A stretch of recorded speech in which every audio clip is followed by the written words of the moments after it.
আমি একটা government medical কলেজে স্টুডেন্ট, নিউ ফোর্থ ইয়ারে পড়ছেন আপনি? ইয়েস। আমার বাবা বিজনেস করে, আর আমরা 2 বোন। 2 বোন? আপনি কি বড় না ছোট? আমি ছোট।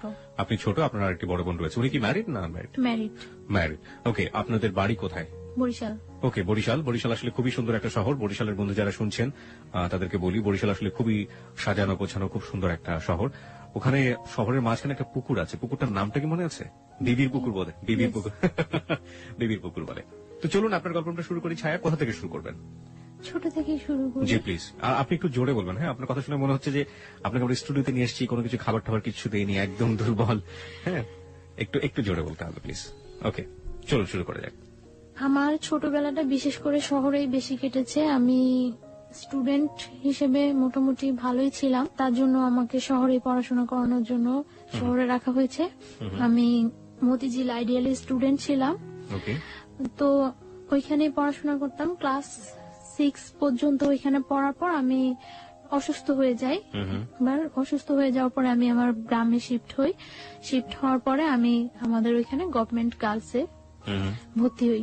ওইখানে আমার পড়াশোনা হয়। আমি ক্লাস 5-এ বৃত্তি পেয়েছিলাম, ক্লাস 8-এও বৃত্তি পেয়েছিলাম, এবং ক্লাস 9-এ সায়েন্স থেকে পড়াশোনা।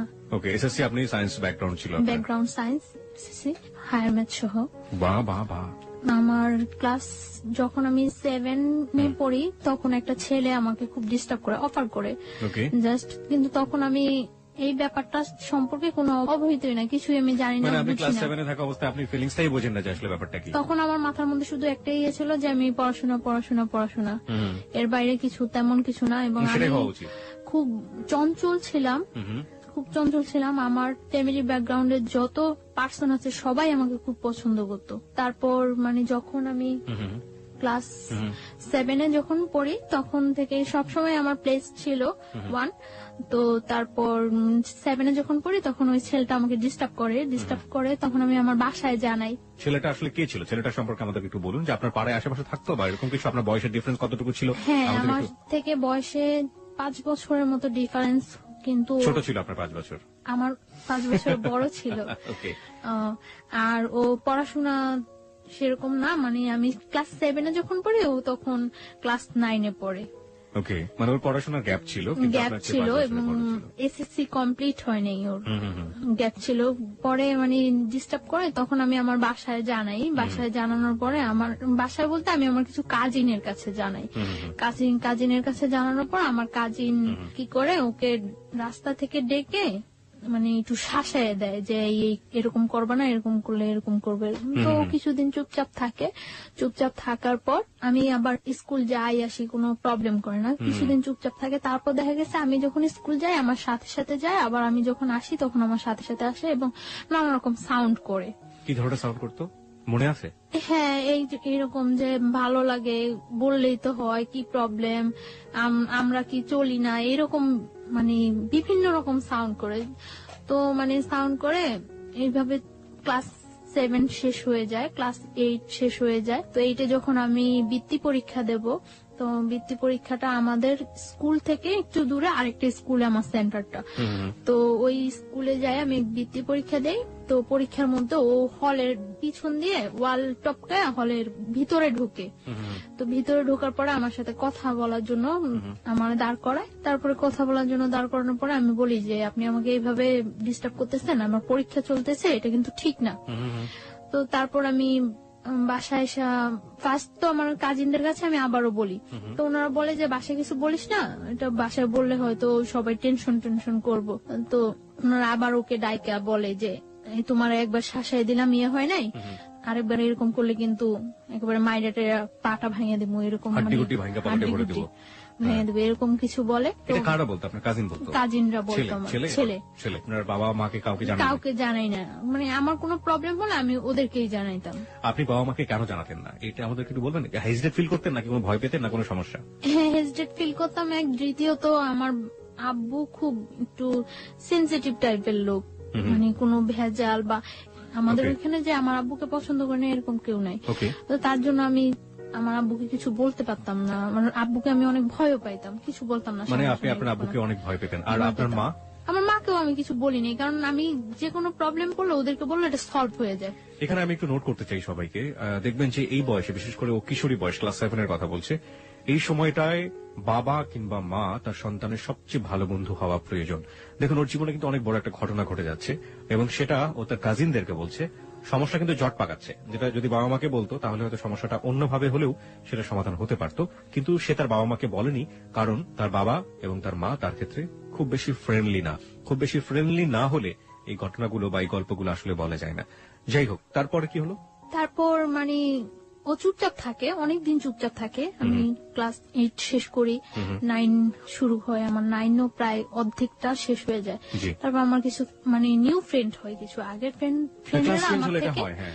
আমার থেকে আগের ফ্রেন্ডরা দূরে সরে যায়, আবার কিছু নিউ ফ্রেন্ড হয় আমার। তো নিউ ফ্রেন্ডদের সাথে আমি খুব খুব চঞ্চল থাকি, খুব এনজয় করি, কিন্তু আমার পড়াশোনাটা খুব সিরিয়াসলি আপনি করছেন। সিরিয়াসলি খুব ভালোভাবে চলছে আমার পড়াশোনাটা। ওকে। তারপর যখন 10-এ আমি পড়ি, তখন মানে আমার টেস্ট পরীক্ষার কিছুদিন আগে মানে ছেলেটা খুব বেশি ডিস্টার্ব করা শুরু করে, খুব বেশি কি ডিস্টার্ব ধরনের করে। ডিস্টার্ব করতো? ডিস্টার্ব করে মানে রাস্তায় দাঁড়া করায়, মানে চিঠি দেওয়ার চেষ্টা করে, এরকম ফোন করার চেষ্টা করে আমাদের বাসায়, বা অনেক সাইন সিম্পটম ইয়ে করে, যেটা আমি বুঝি যেটা ও করছে। তো আমার কাছে জিনিসগুলো খুব খারাপ লাগে।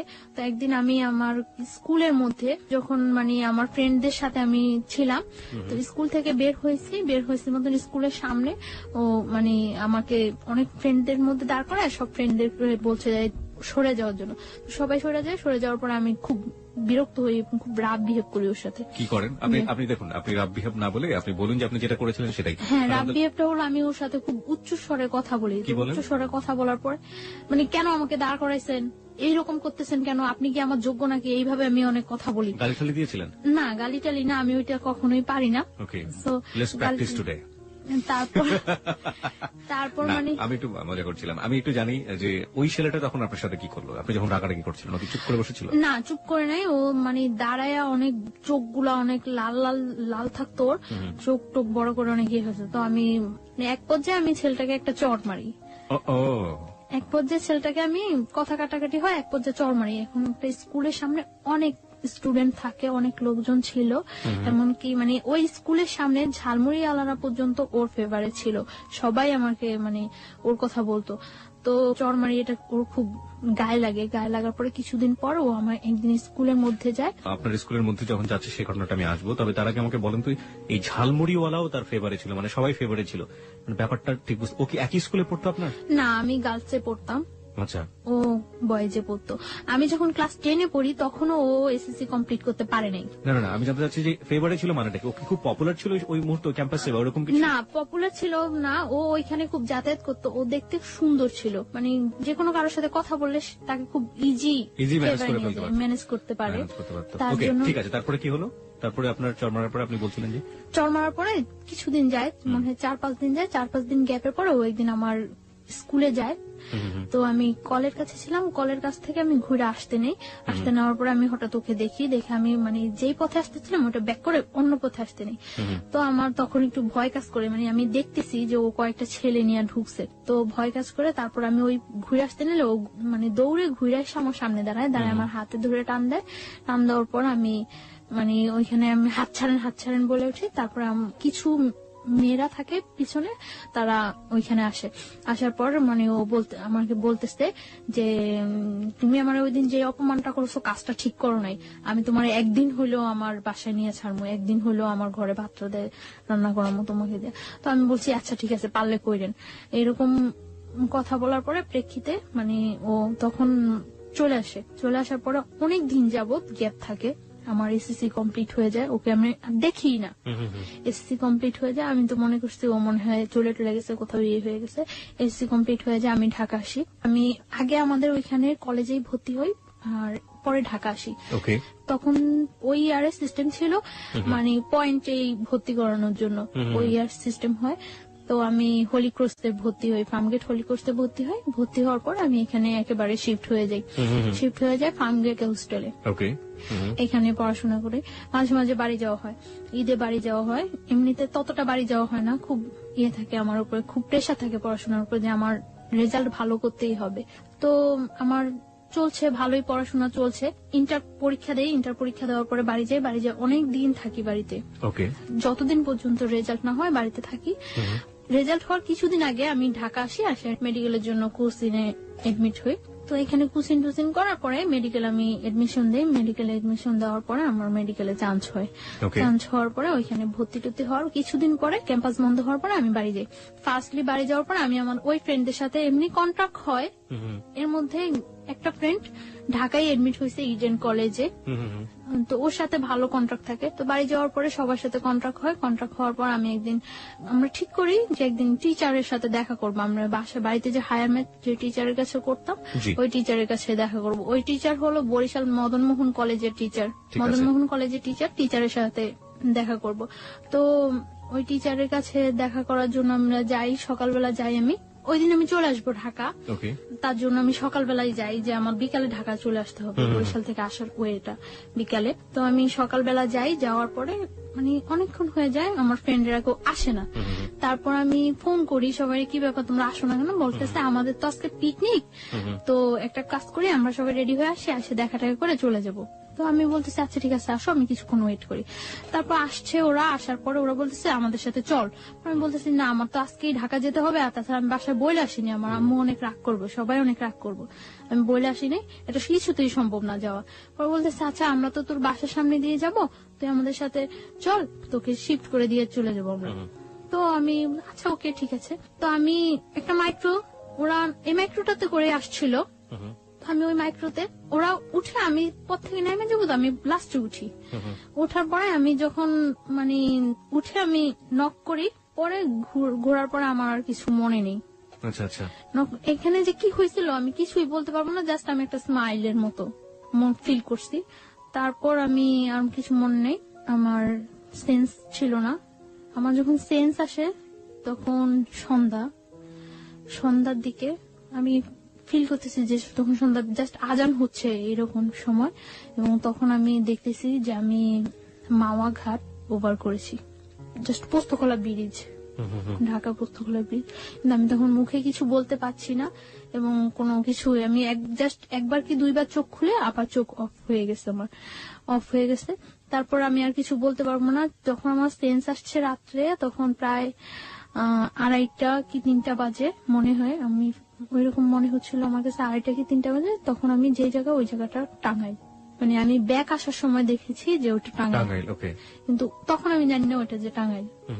আমি একটা বাসায় আছি, ওই বাসায় অনেক লোকজন আছে, এবং আমি এর মধ্যে যখন আমি মাওয়াতে পোস্তকলা ব্রিজ, মাওয়া ঘাট যখন শেষ হলো, পোস্তকলা ব্রিজে যখন আমি চোখ খুললাম, তখন আমি দেখছি যে আমার পাশে ওই ছেলেটা বসা, সামনে আরেকটা ছেলে বসা, মাইক্রোতে 2টা ছেলে, আর আমি সামনে যে ছেলেটা বসা ওই ছেলেটাকে আমি কখনোই দেখি নাই, আর আমার সাথে পরিচিত না ছেলেটা। আপনি কি মাইক্রোতে তখন আপনি মাইক্রোর ভিতরে? তখন আমি এর মধ্যে যে 2বার চোখ খুললাম, তখন আমি দেখতে পেয়েছি যে আমার সামনে ছেলেটা ড্রাইভারের পাশে বসা, যাকে আমি কখনোই দেখিনি এর আগে, আর আমার পাশে ওই ছেলেটা। এবং তারপর তো রাত্রে আমি যেই বাসায় যখন আমার সেন্স আসে, তখন আমি ওই বাসায়, এবং আমি দেখি যে আমার চারপাশে অনেক লোকজন, ওই বাসার অনেক মেম্বার, বাট আমি তাদের কাউকে তো কখনোই দেখিনি, চিনিও না। তারপর আমি জিজ্ঞাসা করলাম যে আমি এখানে কেন আসছি এবং কিভাবে। তারপর বললো যে তুমি এখানে কোনো শব্দ করবে না, সাউন্ড করবে না, এখানে যদি কোনো সাউন্ড করো তোমারই কিন্তু প্রবলেম হবে, তো এখানে কোনো সাউন্ড টাউন্ড করবে না, চুপচাপ শুয়ে থাকো। তারপর বললাম যে কেন আমি চুপচাপ শুয়ে থাকবো, আমি এইখানে আসলাম কিভাবে, আমি তো এখানে আসার না, আমার তো আজকে ঢাকা যাওয়ার কথা। তারপর বলতেছে তুমি ঢাকায় আসো, প্রবলেম নাই। ওই বাসায় একটা মহিলা বলতেছে আমাদের, তুমি ঢাকায় আসো, প্রবলেম নাই, চুপচাপ শুয়ে থাকো, আমরা কিন্তু লোক বেশি ভালো না, বেশি সাউন্ড করবা একেবারে জবাই করে দেবো। আমি তারপর চুপচাপ শুয়েছিলাম। সকাল হওয়ার পর আমি দেখলাম যে ওই ছেলেটা আসছে ওই বাসায়, ওই বাসায় ছিল না, আমিই ছিলাম ওই বাসায়, আসছে। এবং আসার পরে মানে এতক্ষণ তো আমি সবার সাথে কন্টিনিউ ছিলাম, আসার পরে আমাকে একটা রুমে আলাদা করে মানে বসিয়ে আমার হাত পা বেঁধে দেওয়া হয়েছে। বেঁধে তারপরে ও বলতেছে এবার বুঝছো আমার সাথে খারাপ ব্যবহার করার কি ফল, আমি তো তোমার আগেই বলছিলাম যে আমার সাথে রাফ বিহেভ করে কিছু করতে পারবো না, আমার সাথে খারাপ ব্যবহার করার ফল বুঝছো। আমি বলছি যে আপনি কেন নিয়ে আসছেন আমাকে এখানে। পরে বলতেছে দেখো আমি তোমার নিয়ে আসছি, আমি তোমার কোনো ক্ষতি করবো না, তুমি আমাকে বিয়ে করো, সবকিছু ঠিক হয়ে যাবে, তুমি বিয়ের কন্ডিশনে তুমি যেটা বলবো সেটাই ওকে। পরে আমি বলছি কেন আমি আপনাকে বিয়ে করব? আমি তো আপনাকে বিয়ে করার প্রশ্নই জাগে না। আপনি নিজের অবস্থানটা আর আমার অবস্থানটা চিন্তা করেন। আমি একটা মেডিকেল স্টুডেন্ট আর আপনি একটা যে কোনো ওয়েই নেই আমার সাথে আপনার বিয়ে হওয়ার মতো। আমি কেন আপনাকে বিয়ে করবো? আপনি যে আমাকে এখানে তুলে নিয়ে আসছেন, এটা যদি কেউ জানে আপনার যে কি অবস্থা হবে একবার চিন্তা করছেন? পরে বলতেছে আমি তো তোমাকে তুলে নিয়ে আসছি, এটা তো কেউ জীবনে জানবো না, সবাই তো জানে তুমি আমার সাথে পালায় চলে আসছো। আমি বলছি হোয়াট, আমি আপনার সাথে পালায় আসছি মানে? পরে বলতেছে তোমাকে আমি নিয়ে আসছি তখন সকাল 8:30, আর 9:30টার মধ্যে অত্র এলাকার এমন কোন লোক নেই যে জানে যে তুমি আমার সাথে পালায় আসছো। আমি মানে কি? পরে বলতেছে এটাই, তুমি তো এটাই বুঝলা না আমি যে কি করতে পারি। তোমাকে আমি নিয়ে আসার পরে আমার বন্ধু বান্ধব হইতে সবাই এলাকায় পাবলিশ করে দিছে যে আমি তোমার সাথে, তুমি আমার সাথে পালায় আসছো, আর তোমার সাথে যে আমার আগে থেকে একটা ইয়ে হইতেছিল এটা তো সবাই জানে। পরে আমি বলতেছি আশ্চর্য, এই কথা কেউ বিশ্বাস করবো না যে আমি আপনার সাথে পালায় আসছি। আমি আপনার সাথে পালায় আসতে যাবো কেন? পরে বলতেছে কেউ বিশ্বাস করবে না, কিন্তু করানো হয়েছে, সবাই এখন জানে যে তুমি আমার সাথে পালায় আসছো, বিশ্বাস করো না। তারপর ও কয়েকটা নাম্বারে ফোন দিল, ফোন দিয়ে সবাই একই কথা বলতেছে, মানে ওর পরিচয়টা ও না দিয়ে জিজ্ঞাসা করতেছে যে ওই মেয়েটার সম্পর্কে এই কথাটা শুনলাম, ওই মেয়েটা নাকি পালাই গেছে, এরকম এরকম সবাই একই কথা বলতেছে, হ্যাঁ মেয়েটা পালাই গেছে, কত খারাপ মেয়ে, বাবা কত কষ্ট করে পড়াশোনা করেছে, খুব বিশ্রী বিশ্রী কমান্ড করতেছে সবাই আমার সম্পর্কে। আমি কান্না শুরু করে দিচ্ছি। পরে বলতেছে কান্না করে কোনো লাভ নেই, যা হওয়ার হয়ে গেছে, তুমি মাইনে নাও, বিয়ে করো। আমি জীবনেও না। তারপর ও চলে গেছে, চলে যাওয়ার পরে দুপুরে আমাকে খাইতে দিচ্ছে, এই পর্যন্ত আমাকে কোনো কিছু খাইতে দেয়নি, দুপুরে আমাকে ওই বাসায় খাইতে দিছে শুটকি, বেগুন, ভাত খাইতে দিছে, যা আমি কখনোই খাইনি এর আগে। খাইতে দেওয়ার পর আমি খাই নাই, না খাওয়ার পরে ও এসে আমার বলতেছে সোজাসুজি খাও, না হলে কিন্তু মারবো। আমি বলছি আপনি আমাকে মারবেন কেন? আপনি মারার কি আমাকে? আমাকে আমার বাবা মা পর্যন্ত কোনো টাচ করে নেয় আর আপনি মারবেন? পরে বলতেছে আমি মারার কে, তুমি দেখবা। পরে বলতেছে খাও। পরে আমি বলছি না আমি খাবো না, আমি এই খাবার খাবো না। পরে বলছি কি খাইবা? আমি বলছি আমি কিচ্ছু খাবো না, আমার বাড়িতে নিয়ে আসেন, আমার বাড়িতে দিয়ে আসেন। আপনারা আমার বাড়িতে না দিয়ে আসেন, আমার বাড়ি কারোর সাথে কন্ট্যাক্ট করতে দেন, সে এসে আমার বাড়ি থেকে লোকজন এসে আমাকে নিয়ে যাবো। ইম্পসিবল, তুমি তো তোমার বাড়ি থেকে আর কখন জীবনেও কন্ট্যাক্ট করতে পারবে না, তুমি আর জীবনেও তোমার বাড়ি কারোর কাছে যাইতেও পারবো না, কন্ট্যাক্ট করতে পারবে না। তারপর চলে গেছে, তো আমি আর কি বলবো, চুপচাপ ছিলাম, আমি খাইনি। তারপর রাত্রে আবার আসছে, রাত্রে এসে বলছে তুমি চিন্তা করছো, ডিসিশন নিছো, কি করবা? আমি বলছি ডিসিশন নেওয়ার কিছু নেই, আমার পক্ষে আপনাকে বিয়ে করা সম্ভব না। আর আগে তো যা ছিল এখন তো আরো আগে সম্ভব না। আপনি কত বড় একটা অপরাধ করছেন, আপনি আমার তুলে নিয়ে আসছেন না জানে, তারপরে আনছেন টানছেন সবার কাছে, আবার এটা প্রকাশ করে দিচ্ছেন আমি আপনার সাথে পালাই আসছি। কত খারাপ কাজ করছেন, ইম্পসিবল, আমি আপনাকে কখনোই বিয়ে করবো না। পরে বলতেছে তুমি বিয়ে করবা, পরে তুমি আমার সাথে সংসারও করবা, আমার কাছেই থাকবা তুমি। বলছে না আমি কখনো এই কাজ করবো না, আমি আপনার বিয়ে করবো না, আপনি যদি আমার মায়েরাও ফেলান তারপর আমি আপনাকে বিয়ে করবো না। তারপর বললো মায়েরা ফেললো বিয়ে করবো না, না আমি বলছি না করবো না। তারপর বলতেছে যে খাও, এখন ডিম ভাজি আর ভাত নিয়ে এসছে খাওয়ার জন্য।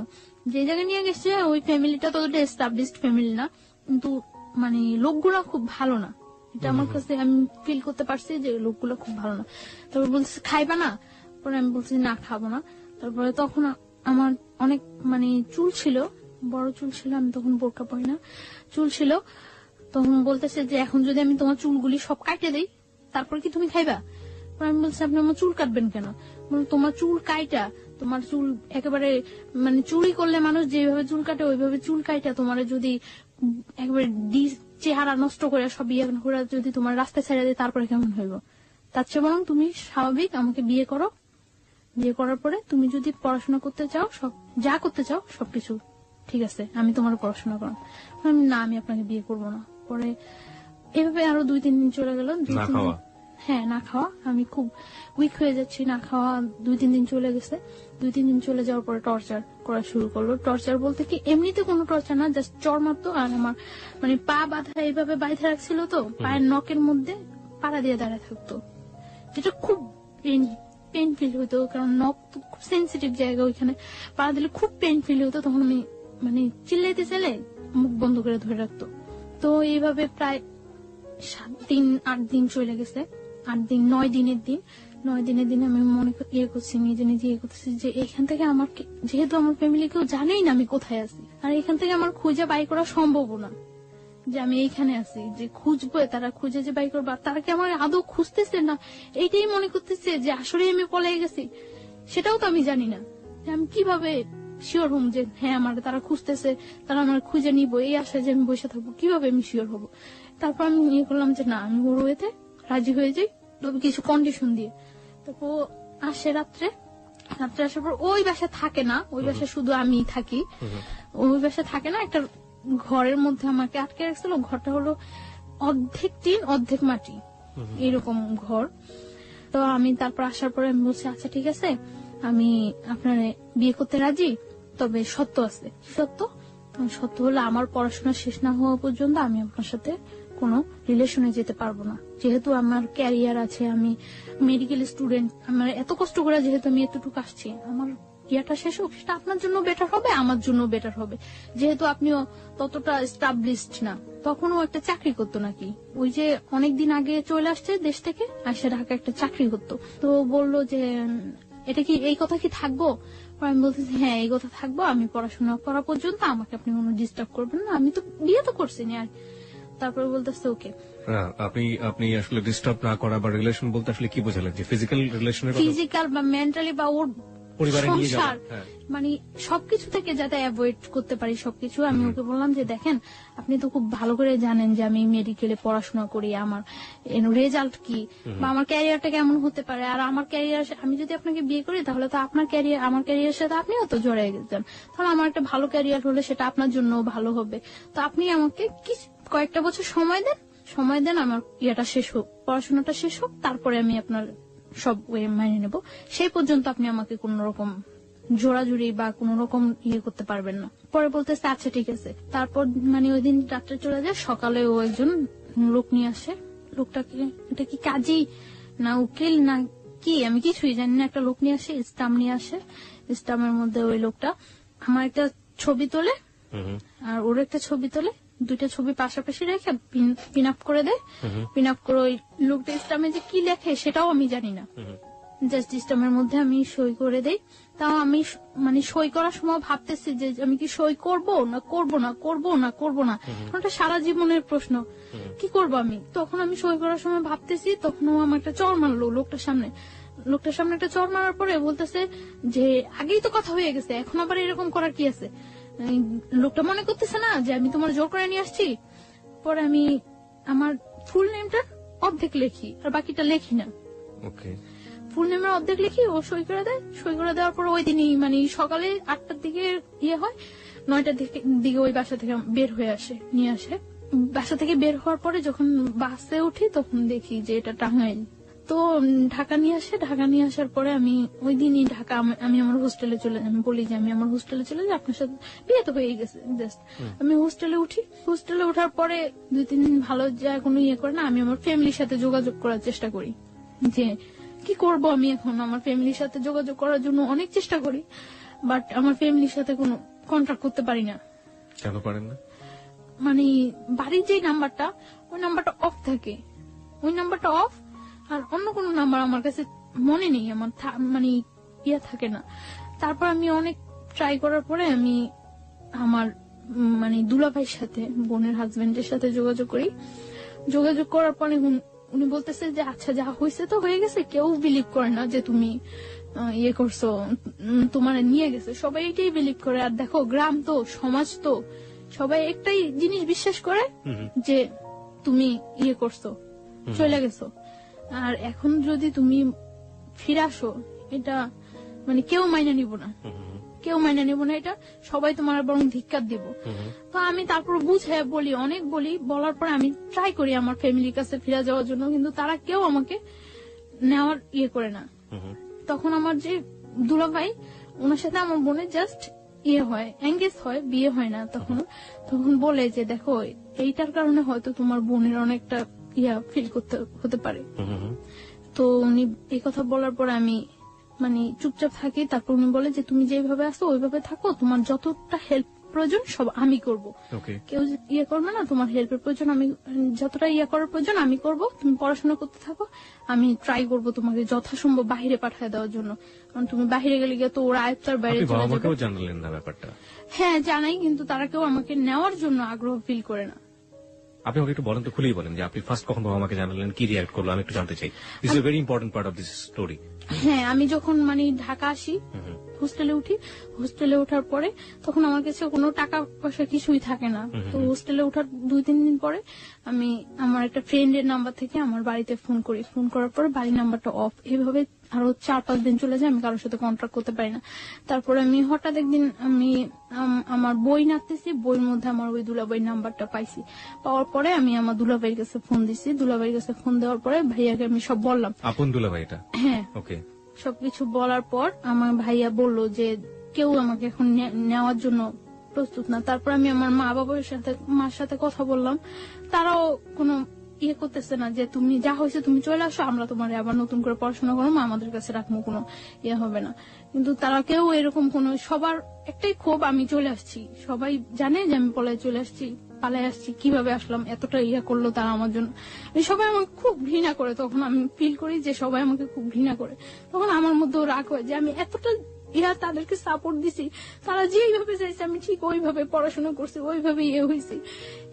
এই মানুষগুলো আমাকে এতটা ভালোবাসতো, আর সামান্য কয়টা দিনের ব্যাপারে এই মানুষগুলো আমার এতটা অবিশ্বাস করে। আমার মধ্যেও খুব রাগ হয় তখন যে আমি বারবার ফোন করতেছি, বারবার চেষ্টা করতেছি তাদের কাছে যাওয়ার জন্য, কিন্তু কেউ রেসপন্স করতেছে না। একটা লোক বলতেছে না যে আচ্ছা তুমি আসো, বা আমরা আসতেছি তোমার নিয়ে যাব, বা তুমি আমাদের কাছেই থাকবা, আগের মতো যা হয়েছে সব ভুলে যাও। কেউ আমাকে এই সাপোর্টটা দেয় না। সবাই বলে যে এই কাজটা তুমি কিভাবে করলা, এই কাজটা তুমি কিভাবে করলা। কেউ আমার কথা বিশ্বাসই করে না যে আমি এই কাজটা করি নাই। প্রত্যেকটা মানুষ আমাকে ধিক্কার দেয়, প্রত্যেকটা মানুষ, যে মানুষগুলো আমাকে এত ভালোবাসতো ওই মানুষগুলো প্রত্যেকটা মানুষ ধিক্কার দেয়। তারপর আমি ইয়ে করি যে যা হয়েছে তারা যখন আমার চাই না, আমি আমার নিজে পাই যেইভাবেই হোক দাঁড়াইতে হইবই, আমি যেইভাবেই হোক আমার পড়াশোনাটা চালিয়ে যেতে হবে। এর জন্য যদি আমার ওই ছেলের সাহায্য নিতে হয় আমি তাও নিব। তারপর আমার ভাইয়া বলে যে তোমাকে যতটুকু সাপোর্ট করে আমি করবো, তবে আমি এটা করতে পারবো না যে তোমার আমি নিয়ে আসবো, এটা আমি পারবো না। তোমাকে আমি সাপোর্ট করবো, তুমি পড়াশোনা করতে থাকো, আমি ট্রাই করতে থাকি তোমাকে যেভাবে হোক বাহিরে পাঠিয়ে দেওয়ার জন্য। বাহিরে পাঠাইলে তোমার ক্যারিয়ারটাও ঠিক হয়ে যাবো, তুমি কয়েক বছর বাইরে 4-5 বছর বাইরে থাইকে আসলে সবকিছু দেখবে ঠিক হয়ে যাবো। তারপর আমি ভাইয়ের কথা মতো ইয়ে করতে থাকি। তো এটা যেভাবে হোক জানতে পারে যে আমি আমার ফ্যামিলিতে কন্ট্রাক্ট করছি, জানতে পারে। জানার পরে ও হোস্টেলে এখানে নানা রকম প্রবলেম করা শুরু করে। তো হোস্টেলে এখানে নানা রকম প্রবলেম করার পরে হোস্টেল থেকে আমাকে বলে দেয় যে দেখো তুমি ছাড়াও এখানে আরো অনেক মেয়েরা থাকে, সো এরকম প্রবলেম করলে তো সমস্যা, কি হয়েছে ব্যাপারটা বলো। তো আমি তাদেরকে কিছু বলতে পারি না, কারণ এই ব্যাপারটা কি বলার মতো কোনো ওয়ে আছে যে আমি তাদেরকে বলবো। তারপর আমি ইয়ে করি যে আমি ওরা বলি যে কি চান আপনি যে এইভাবে ডিস্টার্ব করতেছেন, আমি হোস্টেলে প্রবলেম হচ্ছে, আমার পড়াশোনার প্রবলেম হচ্ছে, কি চান। তো ও বলতেছে যে দেখো তুমি আমার বাসায় থাকো, আমার বাসায় থাকতে তো কোনো প্রবলেম নেই, বাসায় থাকো, বাসায় থেকে পড়াশোনা করো, তাহলে আমি তোমার একটা টেক কেয়ারও করতে পারবো। পরে আমি বললাম আচ্ছা ওকে, আমি আপনার বাসায় যাবো। পরে ওর বাসায় নিয়ে যায়। ওদের বাসায় ওর মা, ওর বোন, ও থাকে, 3 জন থাকে। ওদের বাসা নিয়ে যায়। বাসা নিয়ে যে ওর বলে যে সবাইরে বলে যে ওর সাথে কখনো কোনো রাব বিহেভ হবে না, কোনো জোর হবে না, ও এখানে থাকবে, পড়াশোনা করবে, ওর মতো থাকবে ও। তো আমি ওই বাসায় থাকি। ওকে আপনাকে পরিচয় করিয়ে দেয় যে ও আমার বউ? হ্যাঁ, ওই ফ্যামিলি সবাই জানে যে ওইভাবে বিয়ে করেছে। কিভাবে বিয়ে করেছে সেটাও কি জানে না, কারণ না জানলে ওর মানে যখন আমরা টাঙ্গাইল ছিলাম তখন ওর বাড়ি থেকে ওকে সাপোর্ট দিছিল এবং টাকা পয়সার ব্যাপারেও হেল্প করছিল। সো না জানলে তো পসিবল না এটা। ওকে এক বাবার একটাই ছেলে ছিল? না। কয় ভাই বোন ছিল ওরা? ওর 2 ভাই 1 বোন। ওই বড় ছিল সবার? হ্যাঁ, ও বড়। ওকে, বাবা কি করতেন ওনার? বিজনেস। ওকে, ঠিক আছে, চলুন। তারপর ওর বাসায় যাওয়ার পর ও ইন্ট্রোডিউস করে দেয় সবার সাথে এবং সব বলে যে যাতে আমার উপর কোনো প্রেশার ক্রিয়েট না করে। তো ওই বাসায় থাকি, আমি পড়াশোনা করতেছি, ভালো ইয়ে করতেছি, কিন্তু আমার মনের মধ্যে সবসময় একটা ভয় কাজ করতো যে ওর বাসায় আছে, ও তো খারাপ, ও খারাপ না হলে এই কাজটা জীবনেও আমার সাথে করতে পারতো না। সো কখন যেন ও কি করে সবসময় আমার মনের মধ্যে একটা ভয় কাজ করতো। এবং আমি খুব দিন দিন খুব অসহায়, সবসময় মনে হতো যে দুনিয়াতে আমার কেউ নাই, আমি খুব অসহায় এরকম ফিল করতাম আমি। কারণ কারো কাছে আমি না প্রকাশ করতে পারতাম, না কারো কাছ থেকে কোনো সাহায্য নিতে পারতাম। তো আমার ভাইয়ার কাছে, আমি কলেজে যাই ভাইয়ার কাছে ফোন দিতাম। ফোন দেওয়ার পরে ভাইয়া বলতো যে যেহেতু ও তোমার উপর কোনো প্রেশার করছে না, তুমি থাকো, আমি যতদিন পর্যন্ত তোমার বাহিরেও যাওয়ার ওয়েট না করতে পারতেছি ততদিন পর্যন্ত তুমি থাকতে হইবে এখানে। তো তারপর আমি কলেজে যাই, পড়াশোনা করি, কোনো ইয়ে করি না। তো আমি সকাল 7টার দিকে কলেজে চলে যেতাম। কলেজ শেষ করার পর আমি আমি একটা স্যারের সাহায্য নিয়ে আমি একটা হসপিটালে কলেজ শেষ করার পরে প্র্যাকটিস করি, ওই স্যারের কাছে হসপিটালে প্র্যাকটিস করি ধানমন্ডিতে। ওকে, ধানমন্ডিতে একটা হসপিটাল প্র্যাকটিস করি। তো তারপরে এই প্র্যাকটিস করে আমি বাসায় ফিরতাম রাত্র 10টা 11টা, যতটা সময় ওদের থেকে বাইরে থাকা যায় বাসায় ফিরতাম। তো যাইও আমি দেখা যেত বাসায় যাইও আমি ঘুমাইতাম না, খুব ভয় থাকতো আমার মনের মধ্যে যে কি হয় কি হয় কি হয়, একটা সবসময় একটা ভয় কাজ করতো। এবং আমার পড়াশোনা হইতেছে, আমার পরীক্ষা হয়, পরীক্ষার পর আমার রেজাল্ট খারাপ হয়, রেজাল্ট খারাপ হওয়ার পর আমি ফিল করতে পারতেছি যে এই ব্যাপারটা আমার পড়াশোনায় খুব হয়ে যায়। তখন মেডিকেল আপনি কোন ইয়ার স্টুডেন্ট?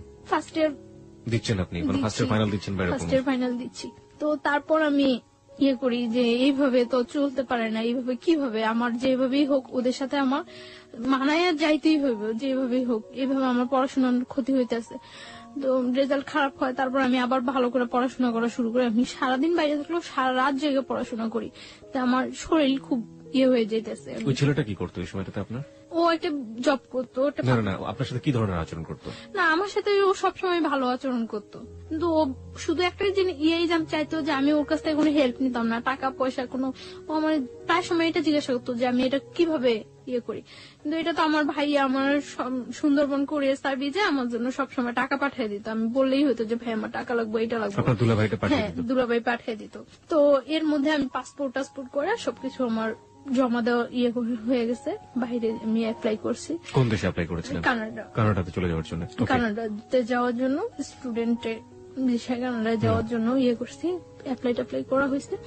তো লাস্ট 2011 লাস্ট ইয়ার লাস্ট দিন 31st নাইট এ পর্যন্ত ভালোই ওই বাসায় থাকতাম।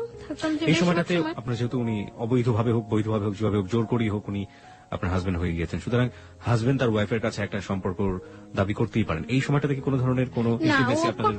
কখনোই আমার উপরে এরকম কিছু করতো না, কোনো ফিজিক্যাল কোনো ইন্টিমেসি? ফিজিক্যাল বা আমি কোথায় যাই কেন যাই কোনো ইন্টারফেয়ার, শুধু ওর হইতো যে ওর বাসায় থাকতে হবে, এইটাই।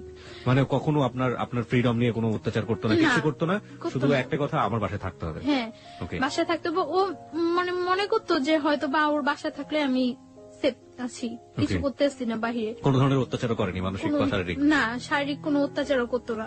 তো আমি দেখা যেত বেশিরভাগ সময় বাহিরে খাইতাম, বাহিরে থাকতাম। আমি আপনার শাশুড়ি বলাটা ঠিক হচ্ছে না কিনা জানি না, ওর বাড়ির যে অন্যান্য যে মানুষজন যারা ছিলেন তারা কি ধরনের আচরণ করতেন আপনার সঙ্গে?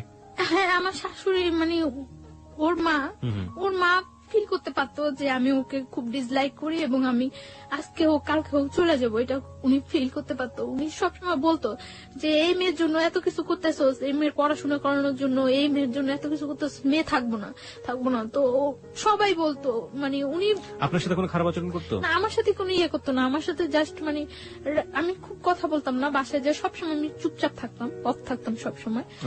যতটা টাইম বাসায় থাকতাম বেশিরভাগ টাইম বই নিয়ে বসে থাকতাম, এইরকম। মানে আমি না পড়লেও দেখাইতাম যে আমি পড়তেছি, যাতে কেউ ডিস্টার্ব না করে, যাতে কেউ কথা বলতে না আসে। তো আমি শুনতাম উনি বলতো যে এই মেয়ে থাকবো না, এই মেয়ে তো চলে যাইবই, এই মেয়ে তো চলে যাইবই, কারণ যে করার মতো সংসার করার মতো ওই মেয়েই ডিফারেন্স, ও চলে যাইবে। তো মানে উনি ফিল করতো এবং উনি ফিল করতো যে আমি ওদেরকে খুব ডিসলাইক করে, এটা উনি ফিল করতো এবং উনি এটা বলতো বারবার। ওকে, যাই হোক, তারপর একটা করতাম, আমি ওই বাসায় কখনো ঘুমাইতাম না। কেন? এই 1 বছর 3 মাস 3.5 মাস আমি ওই বাসায় ছিলাম।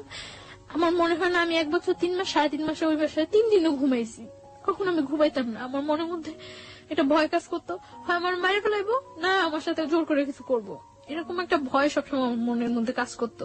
যেই ছিল আমার ধরে নিয়ে আসতে পারে, বাইন্ধা রাখতে পারে, তুলে আনতে পারে, সেই ছেলের পক্ষে পসিবল না এমন কিছুই নেই। আপনি বলছিলেন যে রাতের বেলা ঘুমোতেন না, আপনি এরকম একটা অবস্থার বর্ণনা দিচ্ছিলেন, তারপরে কখনোই ঘুমাতাম না ওই বাসায়, খুব কম সময়, মনে হয় না আমি এই 1 বছর 3 মাস 3.5 মাসে 3 দিনও ঘুমাইছি। আমার বেশিরভাগ আমি কলেজ ক্লাস শেষ করে যে গ্যাপটা হতো, ক্লাস থেকে আমি নিউ একটা হসপিটালে যাইতাম যেখানে আমি প্র্যাকটিস করতাম, এই গ্যাপটা আমি বেশিরভাগ সময় স্লিপিং ট্যাবলেট নিয়ে কলেজ হোস্টেলে ঘুমাইতাম অনেকক্ষণ যাবত, 2 ঘন্টা 2.5 ঘন্টা 1 ঘন্টা 1.5 ঘন্টা, এবং ওই টাইমটা দেখা যেত যদি ঘুম যদি না আসে তার জন্য আমি বেশিরভাগ সময় স্লিপিং ট্যাবলেট ইউজ করতাম, যাতে আমার ওই ঘুমটা একটু হয়ে যায়। ঘুম হয়ে যায় যাতে। অনেক সময় দেখা যেত স্লিপিং ট্যাবলেট খাওয়ার পরে মানে এই 2 ঘন্টা 2.5 ঘন্টা 1-1.5 ঘন্টার ঘুমে কিছু হয় না, খুব ঘুম পাইতো পরে, কিন্তু তারপর করার কিছু ছিল না, আমার ফিরতে হবে, আমার ওইখানে যেতে হবে, তার জন্য আমি পারতাম না। স্লিপিং ট্যাবলেট খাওয়ার পরেও ঝিমাইতে ঝিমাইতে হয়তো যাইতাম আমি, তারপর আমি বাসায় ঘুমানোর চেষ্টা করতাম না কখনো। তো দেখা গেছে আমার ওই ছেলেটা কি আপনার সাথে একই রুমে থাকতো? না, একই রুমে থাকতো না, আমি ওর মার সাথে থাকতাম আর পাশের আরেকটা রুমে থাকতো। ওকে। দেখা যেত যে অকারণে ওই রুমে খুব কম ঢুকতো না ততটা এই রুমে। দেখা গেছে আমি রাতে 10টা-11টায় বাসায় ফিরছি, ওই 12টা-1টার মধ্যে সবাই ঘুমিয়ে গেছে। ওকে। সো এই রুমে আসার ততটা প্রশ্ন জাগতো না, আর আমি সকালবেলা 7টার মধ্যে বাসা থেকে বের হয়ে চলে ওর বাবা কি বলতো আপনার সাথে? বাবা কোনো ধরনের খারাপ আচরণ করতো? না, ওর বাবার সাথে আমার ততটা হইতো না, দেখা হইতো না, কথা হইতো না, তিনি খুব একটা সময় এখানে থাকতো না। ওকে। তো এইভাবে যাচ্ছিল। লাস্ট কোরবানির ঈদ, কোরবানির ঈদে ঈদ যখন হয় আমি আমার মানে ওদের সাথে বাড়ি যাই, ওদের সাথে ওদের বাড়িতে যাই, গ্রামের বাড়িতে ওদের বাড়িতে যাই। তো যাওয়ার কারণ আমি একা একা কোথায় কিভাবে যাব, গ্রামের বাড়িতে যাই ওদের সাথে। যাওয়ার পরে ওদের ওইখানে আমি তো সকালবেলা যা পৌঁছায় সবাই, তো সকালবেলা যাওয়ার পর আমি 2-3 ঘন্টা পর আমি আমার নানা বাড়িতে চলে আসি, যে ওদের বাড়িতে তো আমি কখন থাকবোই না। মানে গ্রামের বাড়ি কোথায় ছিল? ওদের গ্রামের বাড়ি কোথায় ছিল? আমাদের ওইখানেই, বরিশালে। ওকে। তারপর গ্রামের বাড়িতে যায়, যাওয়ার পরে আপনি ওখান থেকে সুযোগ পেয়ে নানা বাড়িতে চলে যাই, কারণ ওইখানে গেলে হয়তো সবাই আমাকে দেখবে, আমার সাথে কথা বলবে, সবাই ফিল করবে যে ওই মেয়েটাই তো।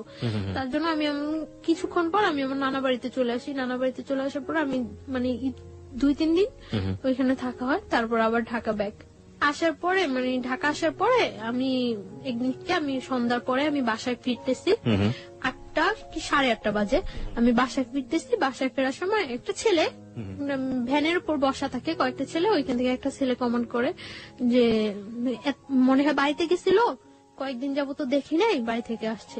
তো আমি তখন মনে করলাম যে এই ছেলেটা মনে হয় আমার ফলো করছে এর আগে, যেহেতু আমি বাড়ি থেকে আসার পরে এই কথা বলতেছে। তো আমি বাসায় চলে যাই। তো এর আগে ওই ছেলেটার ফেসটা আমার কাছে একেবারে অপরিচিত, ওই দিনই ফার্স্ট আমি ফেসটা দেখি, এবং ফেসটা দেখার পরে দেখা গেছে যে 2-1 দিনের মধ্যে ওর সাথে আমার দেখা হয়। বিশেষ করে আমি রাতে বাসায় ফেরার সময়, সকালে যখন আমি যাই 7টার দিকে তখন ওরকম কেউ থাকে না। তো রাতে ফেরার সময় দেখা গেছে 2-1 দিন পর পরে ওর সাথে আমার দেখা হয়, এবং কন্টিনিউ তখন আমাকে কমেন্টস করতে থাকে। তো এর আগে আমি যখন পড়াশোনা করি, পড়াশোনা অবস্থা অনেক অফার হয়, কিন্তু কখনো আমার কাছে ওইগুলা রেসপন্স হয় না এবং খুব খারাপ লাগে, কিন্তু ওর কমেন্টসটা কেন যেন আমার ভালো লাগছিল। তো তখন তো আমি একেবারে সম্পূর্ণ একা, কোন ফ্রেন্ডদের সাথেও ততটা মিশতে পারি না, করতে পারি না, দেখা গেছে খুব ডিজার্ভ থাকি। তো ওর কমেন্টস গুলো ভালো লাগার পরে ও কমেন্টস করতে আমি কিছু বলতাম না, আমি শুধু হাসতাম। এরকম কিছুদিন কমেন্টস করার পর একদিন সকালবেলা, আমি ওই দিন শুক্রবার, আমি ওই দিন কলেজ আসিনি, তো সকালবেলা 11টার দিকে আমি বাসা থেকে বের হয়েছি। বাসা থেকে বের হওয়ার পর ও তখন মনে হয় সম্ভবত ফার্স্ট ঘুম থেকে উঠছিল, তো ঘুম থেকে উঠে ও বের হয়ে আমারে দেখছিল, তো বলতেছে আজকে দিনটা অনেক ভালো যাবে। ঘুম থেকে উঠে দেখছি অ্যাঞ্জেল। তো আমি হাসা দিছি, হাসছিলাম, হাসার কাজ। কিভাবে দেখলো আপনাকে? মানে আপনি তো আপনার ওই আগের বাসাতেই থাকতেন। হ্যাঁ, ওই বাসাটা আর ওই বাসা, ওদের বাসাটা কাছাকাছি, একদম কাছাকাছি একদম। কোথায় ছিল বাসা? ঢাকার? এটা ঢাকার এলাকার নাম বললে কোনো সমস্যা নেই, আপনি ছেলের নামও বলেনি, কোনো সমস্যা নেই। কোথায় ছিল বাসাটা? ওর নামটা বলি আমি, ওর নামটা রুমেল। মানে যে ছেলে আপনাকে জোর করে বিয়ে করেছে? না, মানে সেকেন্ড ওয়ান, যার সাথে পরিচয় হচ্ছে। আর বাসাটা কোথায় ছিল ঢাকার? আপনি বাসাটা বলতে চাচ্ছেন না? ওকে, ঠিক আছে, যান। তারপর? কারণ ওই এলাকাটার সবাই প্রায় কম বেশি ঘটনাটা জানে এবং আপনাকে সবাই চেনে। ওকে, ঠিক আছে। আমি এখানে একটু শ্রোতারা অনেক খেপে যাবেন আপনার উপরে, আমি একটু শ্রোতাদেরকে অ্যাড্রেস করতে চাই। দেখুন, আপনারা যারা বলছেন যে আপনারা ওর বাসার নামটা জানতে চান, ও কোথায় থাকে সবকিছু জানতে চান, এই প্রশ্নগুলো আমি ওকে করেছি, এবং তারপরেও যারা ক্ষিপ্ত হয়ে যাচ্ছেন ওর উপর, তাদের উদ্দেশ্যে আমি একটু বিনয়ের সাথে বলতে চাই, ওর বাসার অ্যাড্রেসটা জেনে বা যে ঘটনাটা যেখানে ঘটেছে এটা জেনে আপনি কি বা করবেন বলুন। আপনার এখানে বলতে চাচ্ছি না এই কারণে যে আমি তো সম্পর্কটা থেকে এখনো বিচ্ছিন্ন না। এক্স্যাক্টলি, আমরা গল্পের শেষ পর্যন্ত যাবো, সেটা আপনি আগে থেকে কিছু বলে দিন না। আমরা একটা জিনিস বলি আপনাকে, সেটা হচ্ছে তাদেরকে বলবো যে প্লিজ আমরা গল্পটা থেকে সবাই যে জিনিসটা নেবার চেষ্টা করবো সেটা হচ্ছে মোরাল লেসনটা আসলে কি, ভুলটা আসলে কারা কারা করেছে, কোন কোন জায়গাগুলোতে ভুল হয়েছে। বাসার ঠিকানা জেনে কিংবা ওর পার্সোনাল লাইফ সম্পর্কে আরো বেশ কিছু জেনে ও কোথায় থাকে সেটা জেনে আসলে ওর কতটুকু কিওর আমরা করতে পারবো। হ্যাঁ, সেই হেল্পের জায়গাটা যদি কিছু থেকে থাকে, করার থাকে, তাহলে ও যতটুকু বলবে ততটুকুই আসলে এনাফ। আমরা ওই শ্রদ্ধার জায়গাটুকু যিনি গেস্ট হয়ে আসেন, অতিথি হয়ে আসেন, তার প্রতি যেন বজায় রাখি। জি প্লিজ, তারপরে বলুন। তারপর আমি মানে যে কাজে বাসা থেকে বের হয়েছি ওই কাজে চলে যাই। তো চলে যাওয়ার পর এইভাবে চলতে থাকে কিছুদিন। তো 31st নাইট আমি সন্ধ্যার পরে বাসায় ফিরছি। তো আমি কিছু চকলেট কিনি। তো চকলেট দোকানে যাওয়ার আগেই ও বলতেছে যে আজকে বলে দেব নাকি সামনের বছর পর্যন্ত ওয়েট করব। তো ও বলতেছে, তখন আমি চকলেট কিনে আসার সময় ওর হাতে ওর একটা চকলেট মানে দূর থেকে এভাবে ধরে দিছি, দিয়ে বলতেছি যে কারোর জন্য কি কখনো কিছু ওয়েট করে, সবকিছু সময় মতোই বলতে হয়। আর এই যে একটা বছর গেছে গিয়ে, এরকম একটা বছরের মতো একটা জীবনও চলে যেতে পারে। সো কারোর জন্য কখনো কিছু ওয়েট করানো উচিত না। যেটা আমার বলার বা যেটা আমার করার সেটা জাস্ট টাইমেই করা উচিত।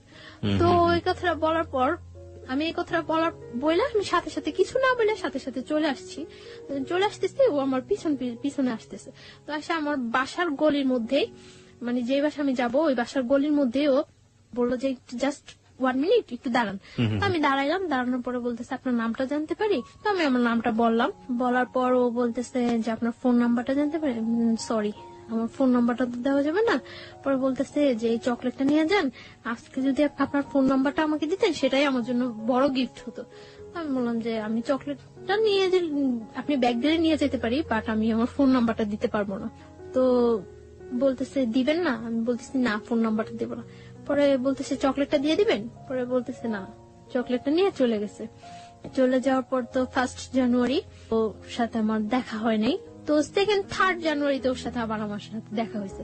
দেখা হওয়ার পরে দেখা গেছে ও আমি যেই টাইমটা বাসা ফিরি ঠিক ওই টাইমটা স্পেসিফিক ধরে রাখে এবং ওই টাইমটা আমার সাথে কথা বলে। প্রত্যেকদিন যাওয়ার সময় কথা বলে, ও বলে আমিও বলি।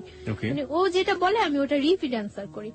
তো একটা কাগজের মধ্যে 6 জানুয়ারি দিন ও একটা কাগজের মধ্যে ওর ফোন নাম্বারটা লিখে আমাকে দেওয়ার জন্য যায়। তো আমি বলি যে আপনার ফোন নাম্বারটা দিয়ে লাভ নাই, আমি আপনাকে কখনো ফোন করবো না। তো বলে যে তাহলে আপনার ফোন নাম্বারটা প্লিজ দেন। তো আমি নাম্বারটা দেই। দেওয়ার পর আমি বাসায় ঢুকতে না ঢুকতে ও ফোন করার পর ও বলতেছে যে আমি ওর নাম জিজ্ঞাসা করি। নাম জিজ্ঞাসা করে ওর নাম বলার পরে ও আমারে বলতেছে আপনি কি নার্স? আমি বলতেছি না, সরি আমি নার্স না। মানে আমার অ্যাপ্রনটা দেখে পরে বলতেছে নার্স না, তাহলে কি আপনি? পরে আমি বলতেছি যে আমি পড়াশোনা করি মেডিকেলে। বলতেছে কোন মেডিকেলে পড়েন? তো আমি বলতেছি যে আমি ওই মেডিকেলে পড়ি।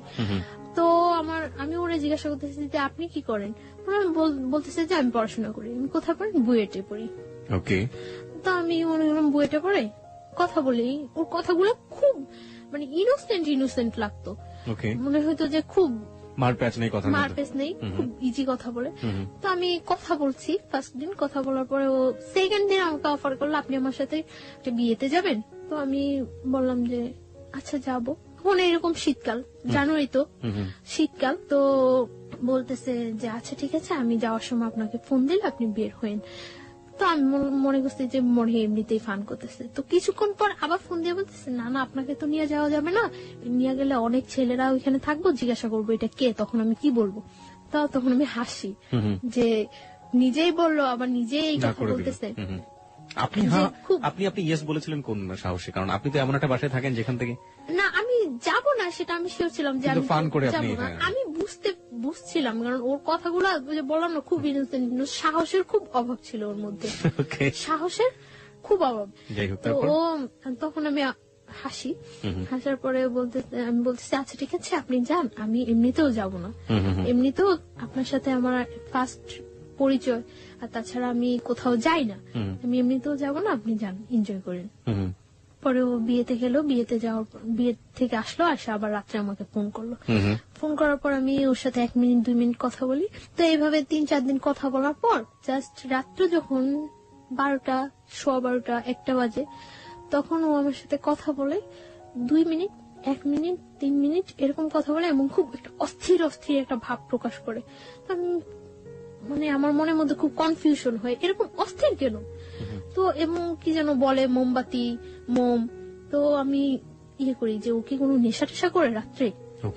একটা নেশাগ্রস্ত মানুষের কথা যখন তার ফিল হয় যে সে নেশা করা উচিত বা করবে, তখন একটা মানুষের বিহেভিয়ার দেখেই বোঝা যায়। তো ওর এরকম অস্থির অস্থির ভাবটা আমার কাছে খুব ইয়ে লাগে। তখন আমি কিউরিসিটি জাগে যে কি করে ও, কেন ও আমার সাথে 2-1 মিনিট কথা বলে রাখা দেয় বা এমন অস্থির অস্থির কেন। তো আমি এটা ওই টাইমটাই আমি ওরে বিশেষ করে ফোন দেই তখন রাত্রে, যে কেন কি করে ও আমি এটা জানার চেষ্টা করি। তো এইভাবে কয়েকদিন চলে যায়। কয়েকদিন পরে ও একদিন, ওর বাইক আছে, ও একদিন আমার কলেজ থেকে আনতে যায়, সেটা আমার না বলেই যায়, ফোন করে যে আমি আসছি, আপনি আমার সাথে যাবেন। পরে আমি আচ্ছা ঠিক আছে দাঁড়ান। তো আমি বের হয়ে আসি, আসার পরে আমার নিয়ে আসে বলতে কি মানে আমার বাসায় ইজি নিয়ে যেতে পারতো, অনেকটা ঘুরায়। তো ও বলে যে আপনি জাস্ট আমার একটু সাপোর্ট করে বসেন, যাতে আপনি পড়ে না যান, আমার ভয় লাগতেছে যদি আপনি পড়ে যান। আমি বলি কোনো প্রবলেম নেই। মহাখালীর দিকে নিয়ে যায়। তো মহাখালী ফ্লাইওভার অনেক রাফ ড্রাইভ করে, জাস্ট এরকম একেবারে কাত হয়ে যায় এরকম ধরার জন্য আপনাকে, মানে এরকম রাফ ড্রাইভ করতেছে। এমনিতেও ও সবসময় রাফ ড্রাইভ করে, একটু সুযোগ পাইলেই, রাস্তা একটু ফাঁকা পাইলেই এরকম করে। তো ফ্লাইওভার উপরে একেবারে কাত হয়ে গেছে। তখন আমার কাছে একটু ভয় লাগছিল, তখন আমি এরকম কাঁধের উপর হাতটা রাখি। হাতটা রাখার পরে মানে এরকম করে অনেকটা ঘুরায়, মিরপুরের দিকে নিয়ে যায়, নিয়ে অনেকটা ঘুরে টুরে বাসার একটু দূরে বাসা থেকে নামায় দেয়। তো আমি বাসায় যাই, তারপরে এরকম কথা বলতে থাকে। তো ওই আমাকে বলে যে আপনি আমার ফ্রেন্ড হবেন।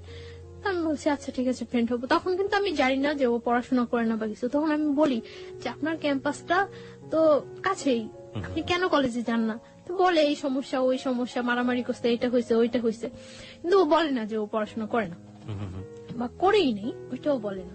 তো তারপর ও এইভাবে চলতে থাকে, কিছুদিন যায়, ও বলে যে আপনি আমার ফ্রেন্ড হন। আচ্ছা ফ্রেন্ডশিপ করলাম ওর সাথে। ফ্রেন্ডশিপ করার পরে মানে কয়েকদিন যায় ভালোই। তো ও বলতেছে যে ফ্রেন্ড থেকে তারপরে চিন্তা পরে করবো, আগে ফ্রেন্ড। আপনার বাসায় বুঝতে পারতাম না এগুলো, যে আপনি যেখানে আছেন যেভাবে আছেন, আপনার তো যিনি আপনাকে জোর করে বিয়ে করেছেন তারও তো বোঝার ব্যাপার ছিল, সেও বুঝতে পারতো না? কেউ বুঝতে পারতো না। আমি সবসময় মানে আউটসাইডে বাইরে গিয়ে ওর সাথে বেশি কথা বলতাম, আর রাতে 2-1 মিনিট কথা বলতাম। তো একদিন আমরা ধানমন্ডি লেকে নিয়ে যায় আমাকে কলেজ থেকে, মানে কথা বলতে থাকে। তো কথার মধ্যে আমি হঠাৎ দেখি ও সিগারেট খাচ্ছে। তো তখন আমি ইয়ে করি যে ও স্মোক করে। তো আমি ওর কথার মধ্যে জিজ্ঞাসা করি যে আপনি কি কোনো নেশা করেন, ড্রাগস নেন বা অ্যাডিক্টেড আপনি? পরে বলতেছে যে হ্যাঁ। পরে আমি বলতেছি যে কেন? পরে বলতেছে যে আমার লাইফে একটা কষ্ট আছে, তার জন্য। তো আমি বলতেছি কি কষ্ট? তো বলে যে একটা মেয়ের সাথে আমার অ্যাফেয়ার ছিল, তো মেয়েটা আমার ছাইড়ে চলে গেছে, তারপর থেকে আমি ইয়ে করি। তারপর মানে এই কথা বলে। তো আমি বলতেছি যে মেয়েটা চলে গেছে তার জন্য আপনি এইভাবে ড্রাগ নিচ্ছেন, এটা কিন্তু ঠিক না। এইভাবে ও কথাটা বলছে, আমার কাছে খুব খারাপ লাগছে। তারপর আমি ওর সাথে ভালো ফ্রেন্ডশিপ করি, প্রায় প্রত্যেক দিনই কথা বলি, সকালে যাওয়ার সময় কথা বলি, বিকালে আসার সময় কথা বলি। তো ও দেখা গেছে মানে আমার বাসার সামনে দিয়ে যাওয়ার সময়, মানে যেতে হলে আমার বাসার সামনে দিয়ে যেতে হয়, আর আমার আসতে হলে ওর বাসার সামনে দিয়ে আসতে হয়। মানে যাচ্ছে আমাকে দেখে যাচ্ছে, আসছে আমাকে দেখে আসছে, এভাবে চলতে থাকি কিছুদিন। তারপরে কিছুদিন চলার পরে একদিন আমি মানে আমার মার সাথে কথা বলি। আমি মার সাথে কথা বলার পর আমার মন খুব খারাপ থাকে। তখন মার্চের 7 তারিখ, 8 তারিখ থেকে আমার পরীক্ষা, 3rd সেমিস্টার। তো আমি ইয়ে করি, মার সাথে কথা বলার পরে মানে আমার মন খুব খারাপ থাকে। খারাপ থাকার পর আমি ওর ফোন করি, আমার সাথে মুভি দেখবেন? পরে বলতেছে হ্যাঁ দেখবো। আমি বলতেছি আচ্ছা ঠিক আছে। তখন বাজে 12:30 দুপুর। হ্যাঁ দুপুর, আমরা 3টার দিকে মুভি দেখবো। এই করি। পরে ও অনেক ফ্রেন্ডদের ফোন দেয় ওর, যে কোন হলে মুভি দেখা যায়, মুভি দেখার মতো কোন ভালো পরিবেশ আছে। তখন মানে স্টার সিনেপ্লেক্সে, তো সিটিতে নিয়ে আসে আমাকে। বাস থেকে বের হই 2টার দিকে। তো আস্তে আস্তে আসার পরে লাল টিপ মুভিটাই হয়। আসার পরে টিকিট পাই না, আমরা টিকিট পাই না। তো আমি ওই দিন অনেক জেদ করি যে আমি আজকে মুভি দেখবই। আমার কাছে খুব খারাপ লাগতে থাকে, মানে ও কোনো ফ্যাক্ট না, আমি যে ওর সাথে ঘুরতেছি বা মুভি দেখতেছি এটা কোনো ফ্যাক্ট না। আমার মনের মধ্যে ওই ইয়াটাই থাকে যে আমার মার সাথে আমি কথা বলছি, ওই ব্যাপারটাই আমার মনের মধ্যে সবসময় কাজ করতে থাকে। টিকিট পাই না, টিকিট না পাওয়ার পরে 7টা শো টিকিট ইয়ে করে, আচ্ছা প্রবলেম নেই 7টাই দেখবো। টিকিট কেনার পরে এখন এখানে গিয়ে এতক্ষণ ওয়েট করবো। তো ও আমাকে বাইরে নিয়ে যায় বাইক দিয়ে, একেবারে টিএসসি ভার্সিটি হয়ে একেবারে ওইদিকে জগন্নাথ কলেজ টলেজ ওইদিকে ইয়ে হয়ে ঘুরায়। তো ঘোরানোর পরে গোলা কিনে, গোলা কিনে। আমি তো গোলা খাই, গোলা খাওয়ার পরে ও শহীদ মিনারের ওইখানে বসে, ও বাইকের উপরে বসে, আমি শহীদ মিনারের যে সিঁড়ি, আছে হ্যাঁ, সিঁড়িতে। প্রাচীরটা আছে Okay. যে সাইডে একেবারে ওইখানে বসে। স্যান্ডেল খুলে বসছিলেন না স্যান্ডেল না মানে পা ঝুলে, পা Okay. ওই পাশে ঝুলে। শহীদ মিনার সম্পর্কে আপনারা মাঝে মাঝে এই ধরনের পত্রপত্রিকা আমরা ইনফরমেশন গুলো পাই, যারা ওখানে বসেন, কাপল বসেন আর নর্মাল মানুষ বসেন, যাই বসেন না কেন, শুধুমাত্র 21শে ফেব্রুয়ারির দিন ছাড়া আর এই ফেব্রুয়ারি মাস ছাড়া বাকি দিনগুলো আসলে আমাদের শ্রদ্ধা থাকে না, আমরা স্যান্ডেল সহ উঠে যাই, যাচ্ছে তাই একটা পরিবেশ থাকে। কর্তৃপক্ষ যারা আছেন তারা তার দৃষ্টি রাখেনি না, কর্তৃপক্ষের কথা বাদ দিলাম, আমাদের অন্তরের জায়গা হচ্ছে ওটা, সেই অন্তরকে যেন আমরা শ্রদ্ধা করি, এমন কোন অ্যাক্টিভিটিস ওখানে না করি। যাই হোক, হ্যাঁ, তারপর আপনি যেটা বলছিলেন। তারপর বসার পরে কথা টথা বলি, অনেকক্ষণ কথা টথা বলার পর আমরা আবার ব্যাক করি। ছবি টবি দেখেছিলেন দুজনে হ্যাঁ, একসাথে? হ্যাঁ। মুভি দেখছিলাম, আমি মুভি দেখতেছিলাম খুব মনোযোগ দিয়ে কি মুভি ধরনের কথা দেখতেছিলাম। হতো ওই সময় আপনাদের মধ্যে? জাস্ট এই কথা ওই কথা, ও এটা করছে ওইটা করছে এটা করছে এরকম। তো ও কখনো আমার সম্পর্কে জানতে চায়নি, আমার ফ্যামিলি ব্যাকগ্রাউন্ড বা কখনো জানতে চায় না। আর আমি আমার ফ্যামিলি ব্যাকগ্রাউন্ড ওর কাছে সব সত্যই বলছি। ফ্যামিলি বলেছেন, বাট আপনার যে এই যে বিয়েটা হয়েছে বা শুধু এটাই এই বলি, পার্টটা আপনি বলেন। এই পার্টটা বলিনি।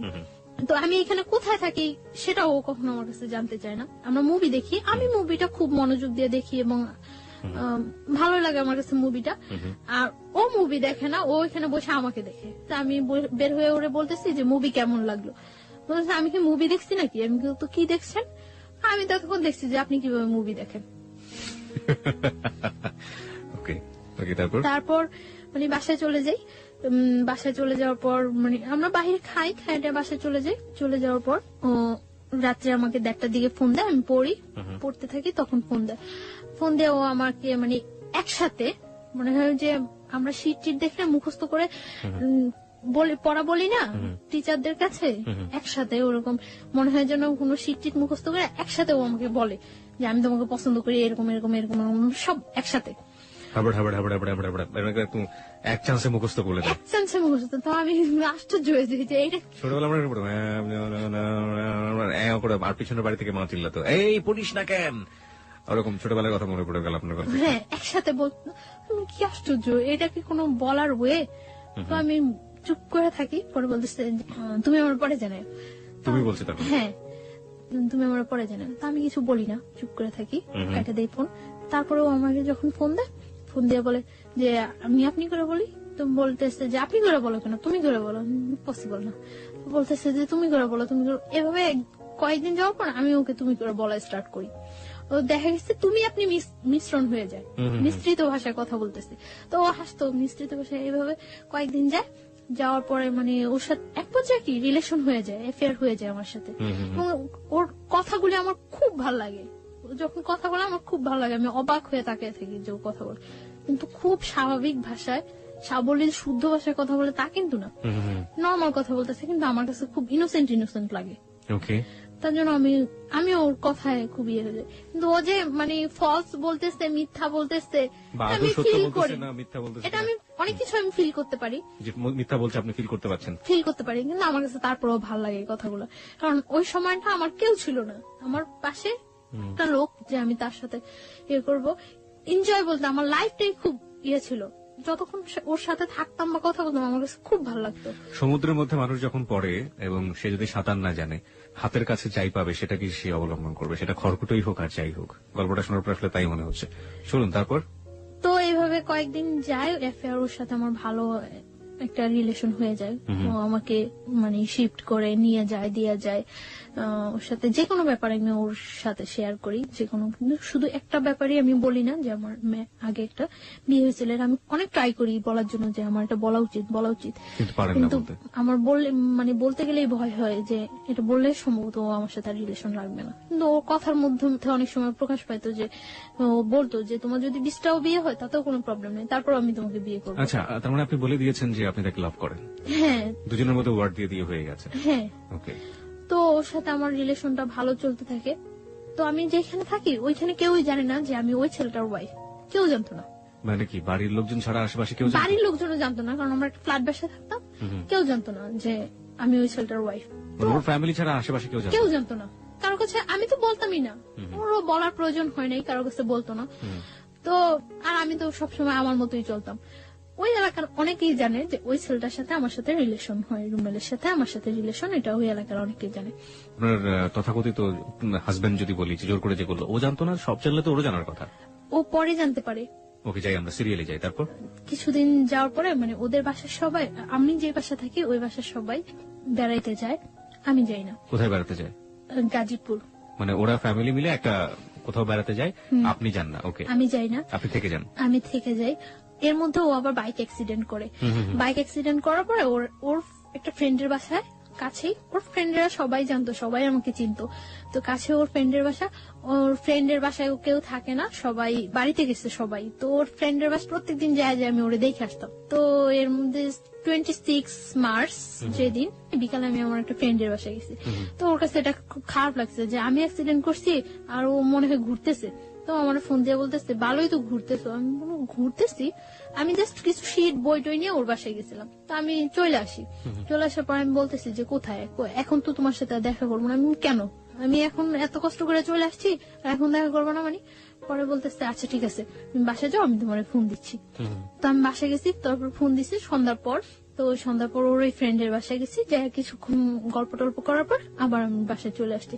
তো প্রত্যেক দিনই আমি রাতে যাওয়ার সময় ওর ওই ফ্রেন্ডের বাসায় যাই ওরে দেখে যেতাম। ও অ্যাক্সিডেন্ট করছে, ওর পায়ে ব্যান্ডেজ ট্যান্ডেজ করা ছিল, শরীরে বিভিন্ন ইয়েতে ব্যান্ডেজ করা ছিল, ছুলে টুলে গেছে। তো আমি ওই দিন প্রত্যেক দিনই ওরে দেখে যেতাম। এর মধ্যে ওরা যেদিন গাজীপুর গেছে ওই দিন তো আমি বলছি যে আমার বাসায় কেউ নেই। পরে বলতেছে যে আচ্ছা তুমি আসবা, এই বাসায় আসবা? পরে আমি বলছি আচ্ছা আসবো। তো ওই বাসায় গেছি, তো রাত্র হয়ে গেছে, প্রায় 11টা বেজে গেছে। তো বলতেছে এখন তুমি বাসায় যাবা? তো 11টা বেজে গেছে, বলতেছে তুমি বাসায় যাবা? আচ্ছা ঠিক আছে তুমি নিচে যাও, আমি তোমাকে দিয়ে আসবো। পরে দিয়ে আসছে। আমার পরীক্ষা শেষ হয়ে গেছে এপ্রিলের 16 তারিখ। ওই দিন প্রচুর বৃষ্টি হচ্ছে। তো সন্ধ্যার সময় ও আমার বলতেছে যে এখন যদি আমি সুস্থ থাকতাম তাহলে তোমার নিয়ে ভিজতাম বাইরে। তো আমি বলতেছি আচ্ছা ঠিক আছে, তো এখন কি প্রবলেম, ভিজো। পরে ও আমার বলতেছে যে একা একা ভিজতে ভালো লাগে না, তুমি আসবা? আমি বলতেছি আচ্ছা আসবো। কোথায় আসবো? ওদের বাসার সামনে ওর আরেকটা ফ্রেন্ডের বাসা, তুমি ওই বলি সামনে আসো, তোমার নিয়ে আসবো আমরা। পরে আমি গেছি, যাওয়ার পরে ও নিয়ে গেছে ওই ফ্রেন্ডের বাসা। কনস্ট্রাকশনের কাজ চলছে, 5 তলা পর্যন্ত কাজ চলছে এখন।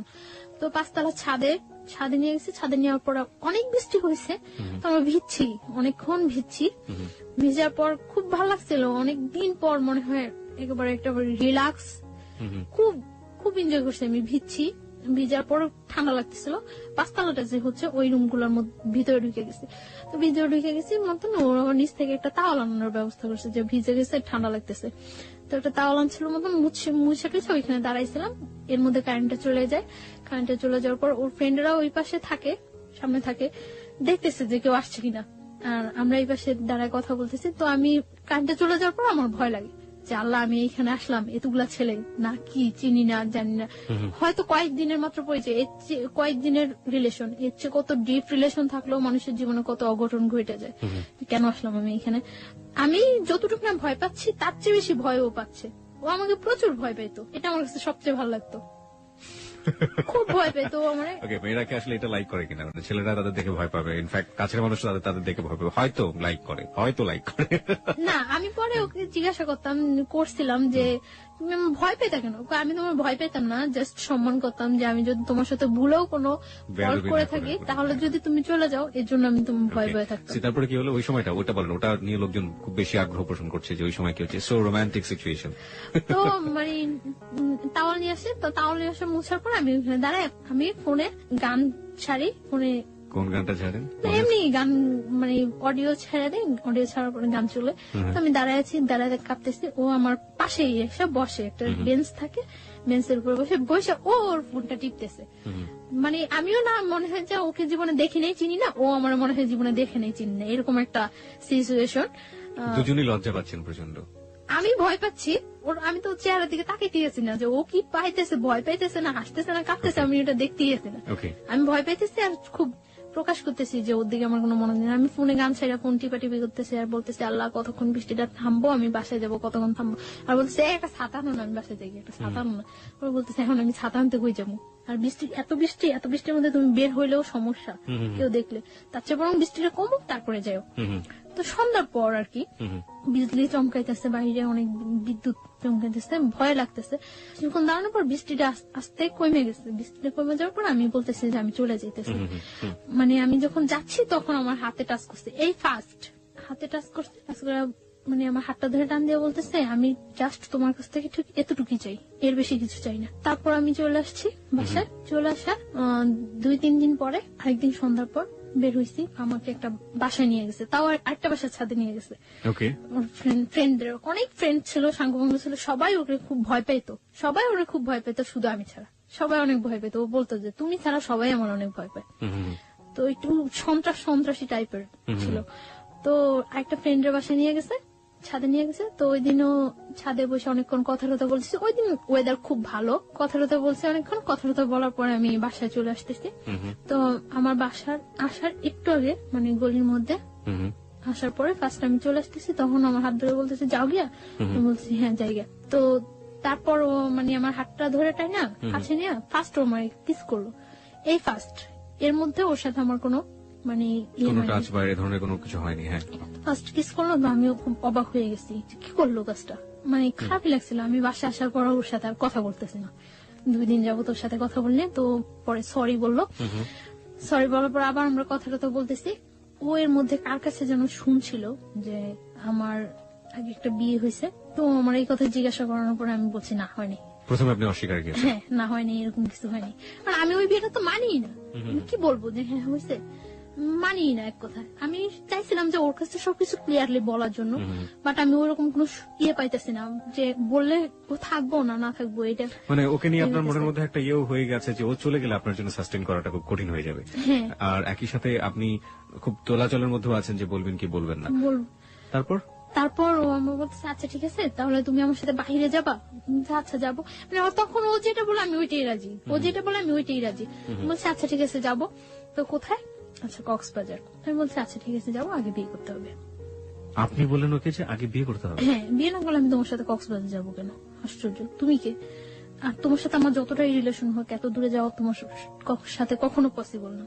তখন আমি জানতে পারি যে ও পড়াশোনা করে না। কিভাবে জানলেন? ও নিজে থেকেই মানে ওর মুহূর্তে সবকিছু বলে দিয়েছে না, ওর বিহেভে আস্তে আস্তে ফিল হয়েছে যে ও পড়াশোনা করে না। তারপর ও স্বীকারও করছে যে ও পড়াশোনা করে, নিজে থেকেই বলছে। কোন ক্লাস পর্যন্ত পড়েছে নাকি একেবারেই পড়েনি? 9 পর্যন্ত নাকি পড়ছে। তারপর এই কথা হয় যে বিয়ের পর কক্সবাজার যাব। আচ্ছা ঠিক আছে। তো ও রাজি হয়, আমিও রাজি হই। তারপর আমরা একটা মসজিদে কিছু ফ্রেন্ড সময় একটু মসজিদে হুজুরের মাধ্যমে বিয়ে করি। এবং আপনি তখনও জানালেন না যে আপনি বিবাহিত? না, তখন আমি জানাইনি যে আমি বিবাহিত। তো তখন ও শুনে একটু শুনে। তো ওর বাসা থেকে আমার বাসাটা ডিফারেন্স ছিল, আমি যে মাঝখানে 2টা বাসা। তো আমার মনের মধ্যে সবসময় এটা হতো যে ও যেহেতু আমাকে পছন্দ করে, আমার সাথে ওর অ্যাফেয়ার, ওকে আমার সম্বন্ধে খোঁজ খবর না নিছে। আর তাহলে ও কেন বলে এটা যে হ্যাঁ তোমার 20টা বিয়ে হলো আমি তোমাকে বিয়ে করবো? একটা প্রস্টিটিউট গালের কি কেউ বিয়ে করে ভালো করে না? তো ও সবসময় এই কথাগুলি বলতো। তার জন্য আমার মনের মধ্যে আরো হয়তো যে ও সম্ভবত জানে। তারপর হুজুর আমাদের বিয়ে পড়ানোর পরে কাগজ টাগজ সবকিছুই হয়। বিয়ের পর আমরা কক্সবাজার যাই, আমি ওর সাথে কক্সবাজার যাই। ও তখন আমাকে বিলিভ করে না, জাস্ট করে ঠিক আছে। ওর মনের মধ্যে একটা থাকে যে ওর অনেক শত্রু থাকে যে আমি ওর কোনো ক্ষতি টুতি করার জন্য কেউ আমাকে সেট করলো নাকি। আচ্ছা আমাকে একটু বলেন তো, আপনি যে এত বড় একটা রিস্ক নিলেন, আপনার আগের যে হাজবেন্ড ছিল, হাজবেন্ড আসলে আপনার দিক থেকে না হলো তো যে কাগজে কলমে হয়ে গিয়েছে আপনার সাথে, হাজবেন্ড জোর করেই করেছে, তো সেও তো ব্যাপারটা জানে না তখনও? না, জানে না। তো আপনার কি মনে হয়নি কখনো যে আপনি যে রিস্কটা নিচ্ছেন, যে ঝুঁকিটা নিচ্ছেন, এটা এক ধরনের আপনাকে ডিজাস্টার করে দিবে বা একটা বড় ধরনের সমস্যায় ফেলবে? আমার তখন ওর ছাড়া আমার মাথার মধ্যে কিছুই ছিল না। আর ও যেটা বলতো আমি ওটাই হ্যাঁ, ও যেটা বলতো না করতো ওইটা না। এবং আমার সবসময় ছিল যে যাই হোক আমার ওকে প্রয়োজন আমার। এবং যেটা হয়েছে যে আপনার আশঙ্কা হয়েছে যদি আমি বলি আমি বিবাহিত, যদি ওকে হারাই, এবং সেই কারণে আপনি গোপন করে গেছেন, তাই তো? গোপন করে গেছি। ওকে, যান। তারপর আমরা কক্সবাজার যাওয়ার জন্য বাসে উঠি। বাসে উঠার পর ও আমার ফোনটা নিয়ে অফ করে দেয়, কারণ ওর মনের মধ্যে একটা শঙ্কা থাকে যে কেউ আমাকে আবার ওর কাছে পাঠাইলো নাকি, সেট করলো নাকি। কারণ ও বিভিন্ন সাইডে ও অ্যাডজাস্ট। ওকে, তার জন্য মানে আমি ওগুলো কিছুই জানতাম না যে আগে। ও আচ্ছা, বিভিন্ন সাইডে অ্যাডজাস্ট। সুতরাং ওর মনে আশঙ্কা হয়েছে যে কোনোভাবে গোয়েন্দাগিরি করুক বা কোনো ধরনের ক্ষতি করার জন্য ওকে ইনভলভ করে দিল কিনা, হ্যাঁ এই ধরনের? তার জন্য ও তখন মানে কাবিন করে ইয়ে করে নেই, রেজিস্টার করে ইয়ে করে বিয়েটা করেনি, শুধুমাত্র মসজিদে গিয়ে বিয়েটা করেছে। হুজুর দিয়ে ইয়ে করে বিয়ে করছে যে ও কক্সবাজার যাওয়ার পর শিওর হবে ওকে, যে ও কোনো ক্ষতি করবেন না আপনি। হ্যাঁ আমরা বাসে যাই, যাওয়ার পরে তো তারপর হোটেলে উঠি, দিন আমরা বিকালে সি বিচে ঘুরি, সি বিচে ঘুরে আসার পর রাত্রে ওর সাথে আমার কথা হয়। মানে তখন তো আমরা হাজবেন্ড ওয়াইফ জি। শরীয়ত মতে হাজবেন্ড ওয়াইফ। তো ফার্স্ট রাত্রে কথা অনেকক্ষণ কথা টথা হওয়ার পর তারপর খুব জার্নি করে যাই তো প্রায় মানে যেখানে আমরা কক্সবাজার পৌঁছানোর কথা সকালে, ওইখানে আমাদের প্রায় 3:30-4টা বেজে যায় Okay. কক্সবাজার পৌঁছতে, এবং যাওয়াটা খুব জার্নি হয়ে যায় এবং যে পথের মধ্যে বাস নষ্ট হয় অনেক, তার জন্য মানে তোকে সময় লেগে যায় অনেক। হ্যাঁ তারপর খুব ক্লান্ত লাগে, তো আমরা শুয়ে পড়ি। এর মধ্যে ফার্স্ট আমার সাথে রিলেশন, ফিজিক্যাল ইন্টিমেসি বা যেটা বলি শারীরিক সম্পর্ক হয়। তো মানে আমি ওটার জন্য এটাই ছিল আপনার জীবনের first First. Physical relationship, right? Okay. তো আমি ওটার জন্য প্রস্তুত ছিলাম না, কেন প্রস্তুত ছিলেন না? কেন আমার মনের মধ্যে এরকম কিছু ছিল না। ইনফ্যাক্ট আপনি একজনকে বিয়ে করেছেন, আপনি তারপর মনের মধ্যে থাকবে না, ব্যাপারটা কেমন হয়ে গেল না? না আমি এইভাবে চাচ্ছিলাম না, কিভাবে যাচ্ছিলেন? আমি জাস্ট ওর সাথে হ্যাঁ কোনো সম্পর্ক ছাড়া আমার একটা মেয়ে ওর এত দূরে যাওয়া ঠিক না, তার জন্য আমি ওরে বলছি যে হ্যাঁ বিয়ে পরে তারপরে যাব। বাট এইভাবে আমার কোনো ইয়ে ছিল না। আমার কাছে ব্যাপারটা অনেক খারাপ লাগছে, অনেক ভয় পেয়েছি আমি। ভয় পাওয়ার পরে আমি আচ্ছা, ভয় washroom-এ- আপনি ওয়াশরুম প্রসঙ্গে আমরা আসছি, ভয় আপনি কেন পেতেন? মানে ভয় কি আপনি পুরো সিচুয়েশনটাকে পেয়েছেন নাকি ফিজিক্যাল ব্যাপারটাকে পেয়েছেন? কারণ আপনি ডাক্তারি পড়াশোনা করছেন, so you know better. Physical রিলেশনটা চেয়ে আমি সিচুয়েশনটা বেশি ভয় ভয় পাইছি, পেয়েছি, এক্স্যাক্টলি। সিচুয়েশনটা আমি বেশি ভয় পাইছি। তো আমি ওয়াশরুমে যাই অনেকক্ষণ কান্না করি, ওয়াশরুমে যাই যে কি করলাম, কি হলো, ঠিক করলাম না ভুল করলাম। আমার মনের মধ্যে সবসময় একটা কনফিউশন থাকতো যে আমি কাজটা কি ঠিক করছি না ভুল করছি। তো ও বুঝতে পারে যে আমি ওয়াশরুমের মধ্যে কান্না করতেছি। তো আমি অনেকক্ষণ পর যখন দরজা নক করার পর আমি ওয়াশরুমের দরজা খুলি, তো ও আমার টাওয়াল দেয়। তারপর আমি ফ্রেশ ট্রেশ হয়ে ভিতরে এসে দেখতেছি যে ও হাত কেটে অনেক ব্লাড ইয়ে হয়েছে। তো আমার কাছে আবার অনেক খারাপ লাগে যে ও হাতটা কাটলো আমার জন্য, আমি এই সিনটা তো না করলেও পারতাম না। আমি বুঝতেছিলাম না যে আমি কি করছি, কি করা উচিত, বা আমি ভুল করতেছি না ঠিক করতেছি। শুধু আমার এর মধ্যে আমি একটা জিনিস ফিল করি যে আমি কোনো কিছু না করলে হয়তো বা ও আমার ছেড়ে চলে যাবো। ওকে। আর ভয় পাইছি, এতটা দূরে গেছি, কখনো যাই নাই ওইখানে, কাউকে চিনি না, তার জন্য অনেকটা ভয় পাইছি। তো তারপর খাবার নিয়ে আসার পর ও নিজে আমার খাওয়াই দেয়, খাওয়াইটাও দেওয়ার পর মানে আমার ইয়ে করে যে সরি তুমি যে এরকম কান্নাকাটি করবো আমি বুঝি নাই, এটা কর। তারপর ইজি হয়ে যায়। তারপর মানে ও আমার অনেক বুঝায়, কান্নাকাটি করে। আমি তারপর ঘুমায় যাই। আমি মানে ঘুমায় যাওয়ার পর ও যে হাত কাটে, তখন আমি দেখি যে হাত কাটে ব্লাড ব্লিডিং হইতেছে। তারপর আমি ওটার ওয়াশ করি, মুছে টুছে দিয়ে ব্যান্ডেজ দিয়ে আমার কাছে তখন আমার কাছে অনেক খারাপ লাগে যে আসলে মনে হয় ও ইচ্ছাকৃত ভাবে কাজটা করেনি, করলে কি আমি আমার কষ্ট পাওয়াতে কি ও হাত কাটতো। তারপরে ও এখানে থাকি, 4-5 দিন থাকি, আমরা খুব এনজয় করি। তারপর এনজয় করলেও ওর মধ্যে একটা মানে কনফিউশন থাকে। আমার মনের মধ্যে তো সবসময় একটা ইয়ে যে আমি কি করতেছি, কোথায় যায় দাঁড়াবো আমার জীবনটা, আমি কি করতেছি এটা। আর আমার মনে হয় যে আমার চোখ বুঝলে শুধু আমি ওরে ফিল করতে পারি, আর কিছুই না। তখন আমি ফিল করতে পারতেছিলাম যে ও যদি যতটা খারাপই হোক আর যতটা পড়াশোনা না করুক, যাই করুক, তারপর আমার মনে হয় যে আমার জন্য ওরে প্রয়োজন। আমি এটা ফিল করতেছি, খুব খুব ফিল করতেছি।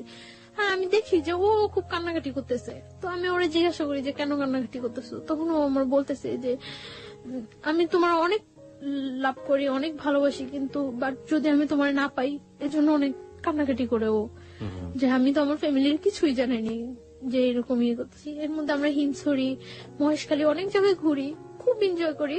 তার মধ্যে আমার মনের মধ্যে সবসময় একটা ও আমরা জিজ্ঞাসা করতো কি চিন্তা করো তুমি, এত কি চিন্তা করো, এত কি চিন্তা করো। তারপর আমি বলতে পারতাম না যে আমি এই ব্যাপারটা চিন্তা করতেছি। আমার মনের মধ্যে সবসময় ইয়ে হতো যে ও আমার ছেড়ে চলে যাবো তাহলে।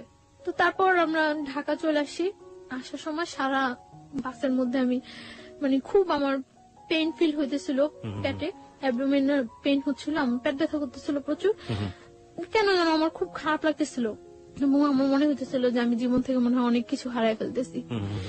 আস্তে আস্তেই মানে সারা রাত্র আমি ইয়ে করি যে আমি আর ওই বাসায় থাকবো না, যে যেভাবেই হোক আমার এই ওকে পাইতে হলে আমার এই ওয়েটা থেকে বের হয়ে আসতেই হবে যেভাবেই হোক। আমি কক্সবাজার যাওয়ার পরেই ওই ছেলেটা জানে যে আমি ওর সাথে কক্সবাজার গেছি বা ওর সাথে আমার রিলেশন। শুনে তখন যে মানে দারোয়ান তারপরে এলাকার লোকজন বলে যে আপনাদের বাসায় যে মেয়েটা আছে ওই মেয়েটার সাথে তো ওই ছেলেটার সাথে রিলেশন। ওকে। তখন ও সবাই পাবলিশ করতে থাকে যে আমি ওর ওয়াইফ, এটা পাবলিশ করতে থাকে। তখন আমি কিছুই জানি না। তো আমি আসার পর আমি তো সকালবেলা এসে আমি দুপুরে এই বাসা থেকে বের হয়ে আসি। আপনার আগের হাজবেন্ডটা এখন পাবলিশ করতে শুরু করলো যে আপনি তার ওয়াইফ। বের হয়ে এসে আমি ওরে ফোন দিই যে আমি বাসা থেকে বের হয়ে আসছি। পরে বলতেছে কেন তুমি বাসা থেকে বের হয়ে আসছো? আমি বলতেছি যে আমার পক্ষে ওই বাসা থাকা সম্ভব না। তখন আমি কিন্তু বলি নাই, শুধু একটু বলছি যে আমার পক্ষে ওই বাসা থাকা সম্ভব না। তো আসার পরে ও বলতেছে তাহলে এখন কোথায় যাবা? অনেক মানে ঘুরতেছি আমরা, কোথাও থাকার জায়গা ম্যানেজ করতে পারতেছি না। কি আসছে? রুমেল। হ্যাঁ, পরে আমরা ইয়ে করলাম, আমি আমার খালার বাসায় চলে যাই। তখন আমি ওরে প্রেশার ক্রিয়েট করতে চাই যে তুমি তোমার ফ্যামিলিতে জানো, তুমি তোমার ফ্যামিলিতে জানো, যেহেতু আমাদের মধ্যে রিলেশন হয়ে গেছে, বিয়ে হয়ে গেছে, সবকিছু হয়ে গেছে, তো তুমি তোমার ফ্যামিলিতে জানো। তো প্রেশার ক্রিয়েট করার পরে ওর বোনেরে জানায়। তো বোনেরা জানানোর পর ওর বোন আমার সাথে দেখা করার কথা বলে। তো ও এটা বলে না যে বিয়ে হয়ে গেছে, এটা বলে না, জানতো যে পছন্দ করে। তো আমার ওর বোনের কাছে নিয়ে যায়, দেখা টাকা হয়, কথা টথা হয়। পরদিন 15 জুন ওর বার্থডেতে ওর বোনের বাসা আমাকে ইনভাইট করার পর আমি ওর বোনের বাসা যাই। সবাই খুব ইজি মাইনা নেয়, সবাই বুঝে না আসলে যে রিলেশনটা এত ডিপলি, এটা কেউ বুঝে না, মনে করে যে হয়তো বা থাকবে কি থাকবে না, ফ্রেন্ডশিপ আছে, গার্লফ্রেন্ড বয়ফ্রেন্ড মাইনে নেয় ইজিলি। তো ওর বোনের বাসায় যাওয়ার পর ওই বাসায় দুপুরে আমি লাঞ্চ করার পর বিকালে ওর বোনের হাজবেন্ড, ওর যে দুলাভাই, করে না, সাপোর্ট করে না। তো বিকালে আমি কেক কাটার পর সন্ধ্যা রাত্রেও আমার দিতে আসে। তো দিতে আসার পর আমার খালতো ভাইয়ের সাথে ওর ইন্ট্রোডিউস হওয়ার পর আমার খালতো ভাই ফিল করে যে এটা হলো কারণ যে ওই বাসা থেকে কেন চলে আসছে। এটা আমার খালতো ভাইয়ের সাথে আমার আগে যে হাজবেন্ড ছিল ওর সাথে খুব ভালো রিলেশন ছিল। আমার খালতো ভাই করে কি ব্যাপারটা আমার ফ্যামিলিতে জানিয়ে দেয়। আমার বাড়ি থেকে আমাকে ইমিডিয়েট বাড়িতে যাওয়ার জন্য ফোন করে, আমার আব্বু অসুস্থ বলে। তা আমি বাড়িতে যাই। এই গেলেন কতদিন পরে গেলেন? 1 বছর 4 মাস। ওকে। আপনার ফার্স্ট হাজবেন্ড যাকে বলছেন আপনি, সে এই ঘটনার পর থেকে কোন সিন ক্রিয়েট করেনি? কারণ সে তো সন্ত্রাসী ছিল এক ধরনের। ও তো মানে গ্রামে থাকতো, শহরে ওর ততটা প্রভাব নেই। ও মানে খুব ঠান্ডা মাথায় কাজগুলো করতো, কোনো মানে করতো না, ও করছে যে একই এলাকার মধ্যে যখন ঘটনা আসতো, আমি যদি এটা পাবলিশ করে দিতে পারি আমার ওয়াইফ, তাহলে ও এখানে কখনো এস্টাবলিশড হতে পারবে না।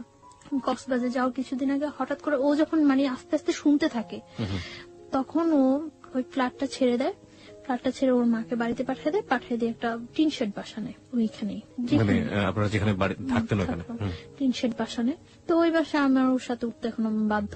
ওই বাসায় উঠি, 1 রুম বাসা, তো মানে যাতে সবাই জানতে পারে যে আমি ওর ওয়াইফ এরকম একটা করে।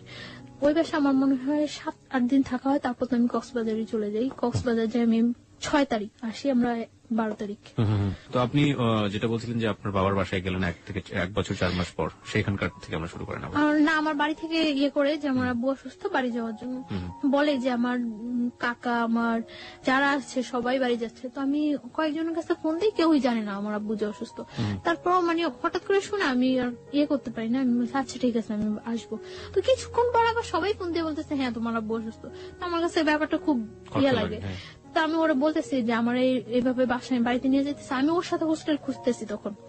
তো বাড়িতে যেতে হবে, আমি বাড়ি যাওয়ার জন্য দুপুরে আমরা ওর কাছ থেকে বিদায় নিয়ে আসতেছি। ও রাস্তার মধ্যে দাঁড়ায় কান্না করতেছে, আমি চলে আসতেছি, ও কান্না করতেছে। আমার কাছে খুব খারাপ লাগতেছে তখন যে সেই জানুয়ারি মাস থেকে ওর সাথে আমার হইতেছে, কিন্তু কখনো আমি একটা দিন মনে হয় ওরে ছাড়া ওর সাথে আমার দেখা হয়নি, এরকম যায়নি। ও যখন রাস্তার মধ্যে দাঁড়ায় কান্না করতেছে তখন আমার কাছে খুব খারাপ লাগতেছিল যে আমি যাব না। তারপর আমি বাড়িতে যাই। যখন আমি লঞ্চে উঠার পর মানে কিছুটা যাওয়ার পর আমি জানতে পারি যে আমার খালতো ভাইটা ফিক করে আমাকে বাড়িতে নিয়ে যাচ্ছে। তখন আমার মানে লঞ্চের মধ্যে বলতেছে যে তুই যে কাজটা করছো কাজটা কি ঠিক? আমার খালতো ভাইটা আমার ইমিডিয়েট 6 মান্থের ছোট। তো ও যে আমাকে লাইক করতো, পছন্দ করতো, সেটা আমি কিছুই জানতাম না। আমি হঠাৎ দেখতেছি ও আমার পা ধরে বলতেছে যে আমি তোর অনেক ভালোবাসতাম, তুই যে এই কাজটা করবে আমি কখনো বুঝিনি। হ্যাঁ, আশ্চর্য হয়ে যায় যে ওর কি বললো এটা। পরে আমি বলছি কি কা? পরে বলতেছে তুই এইরকম একটা ছেলের সাথে করতেছিস, করতেই পারি, এটা আমার life. Let me ask you one thing. আপনার কি ফার্স্ট লাইফটা সম্পর্কে সে জানতো না যে আপনি হ্যাঁ জানতো। তারপরে এবং ফার্স্ট লাইফটা আমার যতটুকু মানে সাপোর্ট করার ও আমার তখন করতো, যে এইভাবে এইভাবে তুই বাইরে আসবি ওইখান থেকে, এইভাবে এইভাবে ইয়ে করবি। ওর সাথে আমার সাথে জাস্ট একটা ফ্রেন্ডের মতো ছিল আমার খালতো ভাইটার সাথে আমার সাথে। ওকে, যখন দেখলো যে আপনি বাইরে হয়েই গেছেন অন্য একজনের সাথে, তখন গিয়ে সে আপনার পা ধরতেছে যে না তুই এটা করতে পারবি না। ওকে, হ্যাঁ, এবং আমার ফার্স্ট লাইফটা মানে যত সমস্যাগুলি সিনক্রেট করছি আমি ওই বাসায়, সবটা ওর ইয়াতে করছি। ওকে, লেট মি, আমার মনে হয় গল্পটা অনেক জটিল হয়ে গেছে আমাদের শ্রোতাদের কাছে। আমি একটু পরিষ্কার করে দিতে চাই। বন্ধন ব্যাপারটা হচ্ছে এরকম যে প্রথম যে ঘটনাটা ঘটেছে তার জীবনে, ছায়ার জীবনে, সেটা তো আপনারা জানেনই যে জোরপূর্বক, এবং জোরপূর্বক ওর কোনো যাওয়ার কোনো গতি ছিল না, এবং যে কারণে সে ওই ছেলের সাথে এতদিন পর্যন্ত থেকেছে, ওই বাসায় থাকতে হয়েছে তার। এই থাকা অবস্থায় সে তার খালাতো ভাইয়ের কাছ থেকে ফুল সাপোর্টটা পেয়েছে, এবং খালাতো ভাই বলেছে কিভাবে কিভাবে বাসা থেকে বের হয়ে আসবি, কিভাবে কিভাবে তুই আমার এই কাজটা করবি, ওই কাজটা করবি, এটা ফুল সাপোর্টটা সে পেয়েছে। যখন ছায়া একটা ছেলেকে নিয়ে স্বপ্ন দেখছে এবং একটা ছেলেকে নিয়ে অলরেডি বের হয়ে গিয়েছে, ঠিক সেই মোমেন্টে খালাতো ভাই তাকে ওখান থেকে সরিয়ে নিয়ে আসার চেষ্টা করছে, কারণ খালাতো ভাইয়ের উদ্দেশ্য ছিল তাকে ওখান থেকে সরিয়ে নিয়ে আসা, এবং খালাতো ভাই তাকে লাভ করতো। ঘটনার ইকুয়েশনটা এখন এরকম। চলুন তারপর মানে ওর কথাগুলো শুনে আমি সব অবাক হয়ে গেছি। ও বলতেছে যে তুই যে কাজটা করছিস, যে ছেলেটার সাথে তোর অ্যাফেয়ার, তোরা কখনো ইয়ে করবো? পরে আমি বলতেছি হ্যাঁ করবো। তখনও কিন্তু ও জানে না যে আপনি ম্যারিড। না, তো আমি বলতেছি যে হ্যাঁ করবো। পরে বলতেছে যে, পরে ওর সাথে আমার সাথে অনেক কথা কাটাকাটি হওয়ার পরে তো সকালবেলা বাড়ি যেয়ে আমি ওর অনেক রিকোয়েস্ট করি যে তুই বাড়িতে কাউকে এই কথাটা বলবি না, বাড়িতে কাউকে এই কথাটা বলবি না। পরে আমি বাড়িতে যাওয়ার পর ও সাথে সাথে ব্যাপারটা আমার বোনের সাথে শেয়ার করে, এবং আগে থেকেই হয়তো ওই যে রাত্রে ওর সাথে ইন্ট্রোডিউসটা আমার মনে হয় রাতেই ফোনে ও ব্যাপারটা শেয়ার করছিল, এবং শেয়ার করার পরেই বাড়ি থেকে আমাকে নিয়ে যাওয়ার জন্য ইয়ে হয়েছে। আমি বাড়িতে যাওয়ার পরে আমার জিজ্ঞাসা করে যে এরকম যে সত্যি তোর সাথে ওই ছেলের সাথে রিলেশন? পরে আমি বলি যে না, আমার সাথে এরকম কোন ছেলের সাথে, কারণ আমি জানি যে ওইখান থেকে আমার আসতে হলে এটা আমার যেভাবে হোক চাপাই যেতে হবে। তো তারপরে কি করে আমার ফোন থেকে ওই নাম্বারটা, রুমেলের নাম্বারটা আমার বাড়ির সবাই সেন্ড করে দেয়, এবং তখন বাড়ি থেকে রুমেলের ফোন দেয়। ফোন দিয়ে রুমেলের বলে যে তুমি কি জানো ওর যে আগে একটা বিয়ে হয়েছিল? মানে আমার বাড়ি থেকে ইয়েটা ছিল এরকম যে আমার আগের হাজবেন্ডের সাথে কাট করে এখান থেকে আমাকে একেবারে নিয়ে যাবে, এবং নিয়ে যাওয়ার পরে যে আমি বাইরে যাই কিছুদিন বাইরে ইয়ে করে আসবো, আসার পর এস্টাবলিশড ভাবে ইয়ে করার জন্য। কিন্তু আমার খালতো ভাই ওটা ইয়ে করে যে ওই ছেলেটা পড়াশোনা করে না বা দেখতে ইয়ে না, দেখতেও ততটা ইয়ে না, রুমেল ঢাকার ছেলে, তার জন্য সব দিক দিয়ে ওকে ডিসলাইক করানো, মানে আর আমার খালতো ভাইটা সবাই খুব পছন্দ করে, আমার ফ্যামিলি ছাড়াও সবাই খুব পছন্দ করে ওরে। আমি ওরা অনেকবার রিকোয়েস্ট করছিলাম যে তুই বাড়িতে বলবি না। ও কি করছে, বাড়িতে যায় ফোন নাম্বারটা দিয়ে দেওয়ার পর রুমেলের ফোন করছে। আমার মা ফার্স্ট ফোন দেওয়ার পর রুমেল ফোন রিসিভ করার পরে বলতেছে আমি মানে আমার আগের হাজবেন্ডের বলতেছে যে আমি ওই লোকটার শাশুড়ি। তো অবাক হয়ে গেছে যে কি বলতেছে। তো ও মা বলে কথা বলছে, কথা বলার পরে মানে আমার বাড়ি থেকে বলে দিচ্ছে যে আমি ম্যারিড। তো আমার জিজ্ঞাসা করছে যে তুমি কি সত্যি ম্যারিড? পরে আমি বলছি না, আমি ম্যারিড না। কখন আমি বিশ্বাসই করি না যে আমি বিয়ে করছি বা আমার এরকম। আমার ইয়ে ছিল যে ওরা আমি সবকিছু একদম সুন্দরভাবে বুঝাই বলবো, এইভাবে বললে তো। পরে বলতেছে যে সত্যি তুমি ম্যারিড না? আমি একটু গিয়েছিলাম যে আমি যে কাজটা করিনি আমার পক্ষ থেকে, এটা রিলিজিয়াস পার্সপেক্টিভে এটা বিয়ে না, এটা হওয়া সম্ভব না, এবং হ্যাঁ আমার মনের মধ্যে এইটুকু গিয়েছিল যে আল্লাহ আমাকে কখনো এর জন্য শাস্তি দিব না, কারণ আমি তো ইচ্ছাকৃত ভাবে কিছু করিনি। তো বলছে আচ্ছা ঠিক আছে। পরে আমি পরদিনই আমি বাড়ি থেকে খুব তোড়জোড় করে আমি ঢাকা আসতেই হবে, পরদিনই আমি চলে আসি ঢাকা। এক কথায় পালাই চলে আসি ঢাকা, বাড়ি থেকে পালাই চলে আসি, দুপুরবেলা পালাই চলে আসি। আসার পর পরদিন সকালে আসি, আসার পরে আমার মনের মধ্যে কেনই যেন একটা এক্সট্রা সাহস হয়ে গেছিল যে আমি তো এই কাজটা করিনি, তো আমি অন্তত আল্লাহর সাপোর্টটা তো কম। তো আমরা তখন বলতেছো মিথ্যা হলে কিন্তু তুমি পাগল হয়ে যাবে, এটা হইব এটা কিচ্ছু হবে না, আমার কিচ্ছু হবে না। এইভাবে বলিনি যে আমার বিয়ে হয়নি, আমি ওরে বলছি যে না আমি কাউকে বিয়ে করি নাই। Okay, this is the note of line. ও বলেছেন আমি কাউকে বিয়ে করি নাই। আমি কিন্তু এটা বলতে পারতাম যে আমি আমার বিয়ে হয়নি, আমি কিন্তু এটা বলিনি। আমি বলছি যে আমি কাউকে বিয়ে করি নাই, কারণ আমি ওই রেখে দিছি যাতে আমি ওরে বলতে পারি পরে। তারপর ও বিলিভ করার পর আমার হোস্টেলে উঠায় দেয়। ওই দিনই হোস্টেলে উঠায় দেওয়ার পরে আমি তখন আমার কলেজ অফ, পড়াশোনা থেকেও আমি অনেকটা ইয়ে হয়ে গেছি। আমি তো ওর সাথে ঘুরতেছি, ইয়ে করতেছি, খুব এনজয় লাইফে। মানে ওরা আমার মতো হ্যাপি পারসন নেই। ও মানে এতটা ভালো হয়ে গেছে, ওর আগে যে অ্যাডিক্টেড ছিল, নেশা করতো, ওগুলো সব ছাড়িয়ে দিতেছে। কি নিত আমাকে একটু বলেন তো সম্পর্কে, ও কি ধরনের নেশা করতো? ও আগে ইয়াবা নিত, ইয়াবা নিত। এমনিতে ও সব প্রকার নেশা করার ওর অভ্যাস আছে। আচ্ছা, আর এমনিতেই ওর যেটা বলছিলেন যে সন্ত্রাসী টাইপের ছিল, মানে কোনো ঝামেলা ছিল? হ্যাঁ, ও বলছিল আমারে যে ওর আউটসাইডে কিছু প্রবলেম আছে। সেগুলো কি আপনি জানেন? হ্যাঁ, আমি জানি। ওকে, মানে you want to share with us or not? Not. আপনি শেয়ার করতে চাচ্ছেন না? না। আমরা ধরে নিচ্ছি ও যাকে ভালোবাসে রোমেল, সে এমন একটা জগতের সাথে জড়িত যেটার সাথে আসলে সাধারণ মানুষের ভালো চোখে দেখার কথা না, কিন্তু ও যে জায়গাটা থেকে রোমেলকে দেখে সেই জায়গাটা অনেক পবিত্র একটা জায়গা।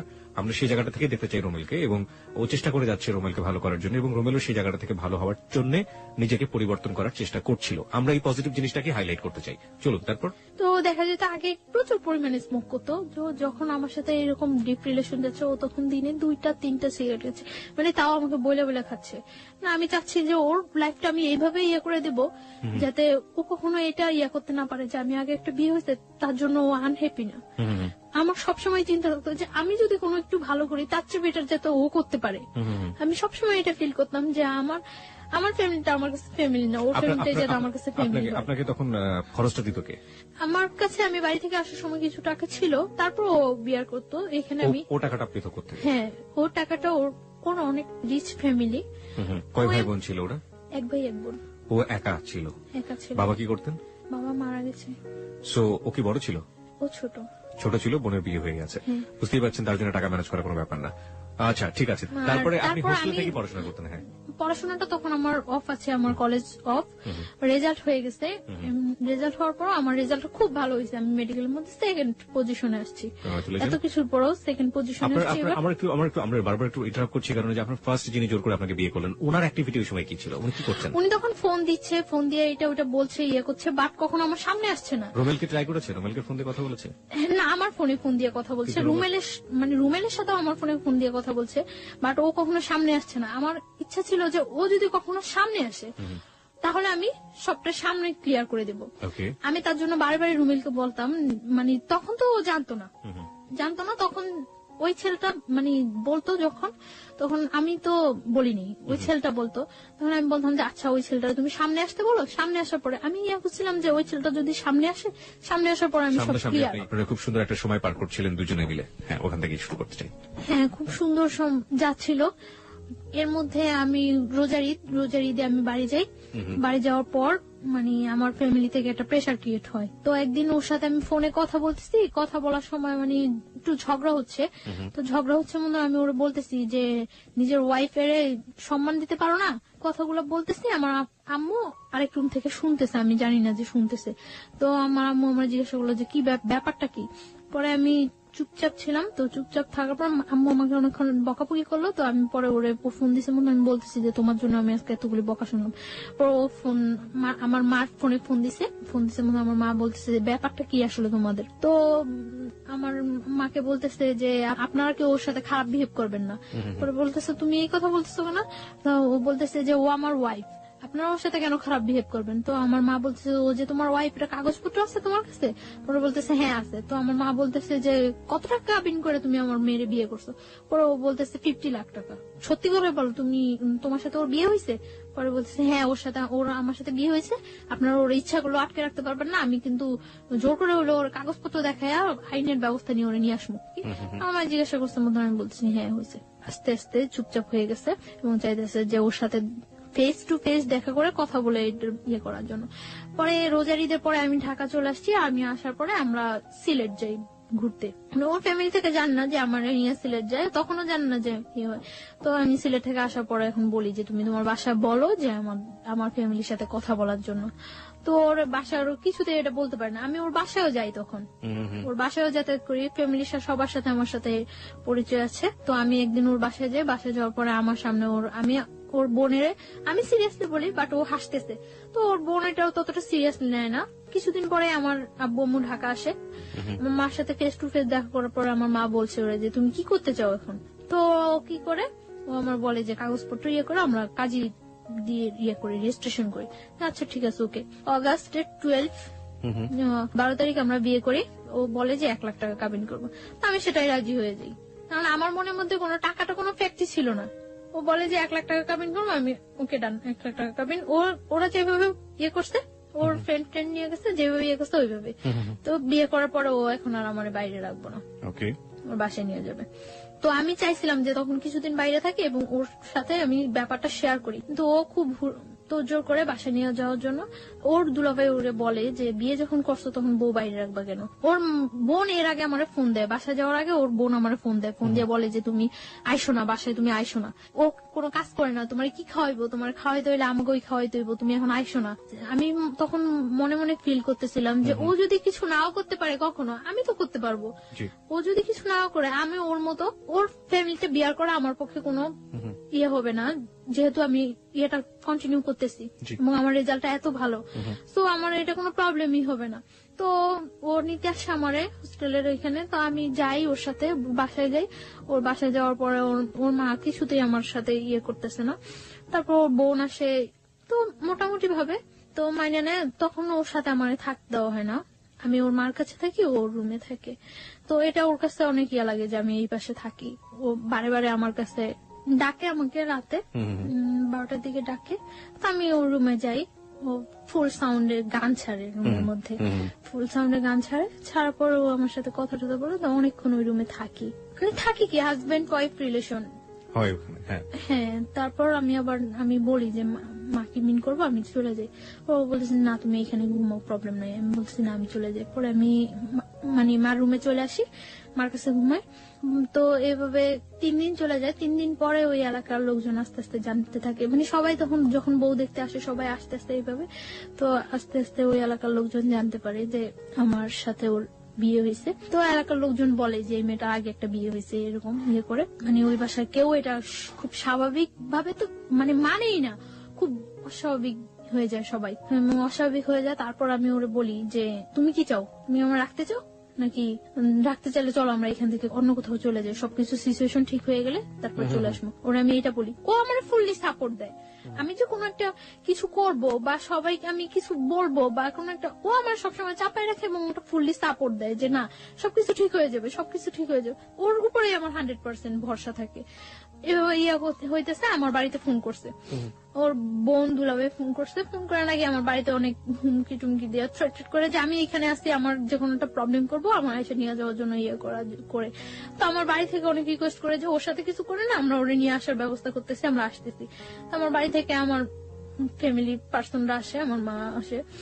20 সেপ্টেম্বর আমার বার্থডে, ওই দিন সন্ধ্যার পর তো ওর বাসায় সবাই খুব বাজে ভাষায় বকাবকি করে, অনেক বাজে কথা বলে, এগুলো আমার কাছে অনেক খারাপ লাগে, কিন্তু আমি তারপরেও মানে কানে নেই না কোনো কথা, এরকম চুপচাপ ওর রুমের মধ্যে বসে থাকি। 3 দিন যাবত আমি চুপচাপ ওর রুমের মধ্যে বসে থাকি। ও বাইরে থেকে আসার পরে আমি বলি যে তুমি কি আমার নিয়ে চলে যাবা নাকি কি করবা, তুমি কি করতে চাও। ও বলতেছে তুমি কোনো কথা বলো না, চুপচাপ থাকো, কোনো ইয়ে সব ঠিক হয়ে যাবে। তো ওই রুমে যায়, ওর মার রুমে যায়, সবার সাথে অনেক রাগারাগি করে। মানে তখন আমার একটা ভিত্তি হয় যে না ও মনে হয় ঠিক আছে। তো এটা সম্পূর্ণ যে ফিক ছিল, সম্পূর্ণ ফিক করে আমি বুঝতেই পারি না। তো রাত্রে আমি ওরা অনেক রিকোয়েস্ট করি যে দেখো আমার তোমার ছাড়া পসিবল না। ও এর মধ্যে বলা হয়নি একটা কথা, এর মধ্যে আমার কানাডার ইয়ে হয়ে যায়, মানে কিছুদিন 1 সপ্তাহের মধ্যে আমি কানাডা চলে যেতে পারি, আমার ভিসা প্রসেসিং সবকিছু ওকে হয়ে যায়। তো আমি ওরে বলি যে ধরো আমি যদি স্কলারশিপ নিয়ে বাইরে চলে যাই তো তুমি কি করবা, আমি জীবনেও যাইতে দেব না। আমি ওর একটা কথাই জীবনে যাইতে দেব না, ওই একটা কথা অফ হয়ে যাই, আমি আর কানাডা যাওয়ার দ্বিতীয়বার নাম করি না। এটা আমার লাইফের সব চরম ভুল এই জায়গায় যে আমি ওইটাই ছেড়ে দিছি। তারপরে কি হলো? ওরা আমি অনেক রিকোয়েস্ট করি যে দেখো তুমি কি করবা, কি ইয়ে করতে। ও বলতেছে যে তুমি আমার সাথে থাকতে পারবা না। আমি বলছি হ্যাঁ পারবো। ওই 3 দিন ওর সাথে আমি থাকতেছি। ওই দিন মানে আমার বার্থডে দিন রাত্রে ও আমার খুব হাসাইলো। হাজবেন্ড ওয়াইফের মধ্যে যে রিলেশনটা ফুললি, ওই দিন রাত্রে একেবারে সারা রাত্র ওইরকম একটা রিলেশন ছিল এবং আমরা ঘুমাইছি, খুব সকাল সকাল ঘুমাইছি ওই দিন। পরদিন সকালে আমার বাসা থেকে লোকজন আসছে, আসার পরে ওরা ওইখানে বিচারের বসাই ইয়ে করছিল। বিচার কেন হবে, বিচার কি করবে এখন, এটা কি করে ইয়া করা উচিত। তো ওর দুলাভাই ওরে বলছিল যে শালম সবকিছু ডিপেন্ড করে তোমার উপরে, রুমেল সবকিছু ডিপেন্ড করে তোমার উপরে, তুমি যদি ওরে রাখো কারো ক্ষমতা নাই যে ওরে এখান থেকে পাঠিয়ে দেওয়ার বা তোমার থেকে বিচ্ছিন্ন করার। কিন্তু ও আমার একটা বারের জন্য ও আমার বলে নাই যে বা কিছু, ও আমার বারে বারে বলতেছে তোমার ফ্যামিলি থেকে কেউ আসলে তুমি চলে যাও, সবকিছু ঠিক হয়ে যাবো। যখন বিচার বসলো, বিচারের মধ্যে ও বলতেছে মানে ফার্স্ট টু লাস্ট আমাদের অ্যাফেয়ারের ঘটনাটা বলতেছে, বলার পরে ও বললো যে আমার পক্ষে ওরে রাখা সম্ভব না। তখন আমি আশ্চর্য হয়ে গেছি যে ওইটা কি বললো কালকে রাত্রে, সামান্য কয়েকটা ঘন্টাও এতটা চেঞ্জ, আমি হতবাক হয়ে গেছি যে ও কি বললো। ও বারে বারে বারে বারে সবাই ওরে জিজ্ঞাসা করতেছে যে তুমি যেটা করবা সেটাই হইব, তুমি যেটা বলবা সেটাই হইব।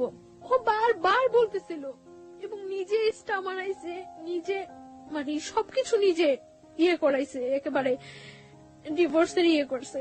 আমার যখন সবাই বলতেছিল যে তুমি কি বলো তুমি কি বলো, তখন আমি বারে বারে বলছি যে ও যেটা করবে সেটাই, ও যেটা বলবে সেটাই। আমি বারবার চাইছিলাম যে ও একটা কথা বলুক যে না আমি ওরে বিয়ে করছি, ওরে আমি লাভ করে ওরে আমার পক্ষে ছাড়া সম্ভব না, কিন্তু ও এই কথাটা বলে নাই। তখন আমি ওরে ওর রুমে ডাইকে নিয়ে যাই, আমি ওরে বলি যে আমি তো, তুমি কি একবার চিন্তা করতেছো যে আমি তোমার কাছ থেকে কতটা দূরে সরে যেতেছি, জীবনেও তুমি আর আমার পাইবা না।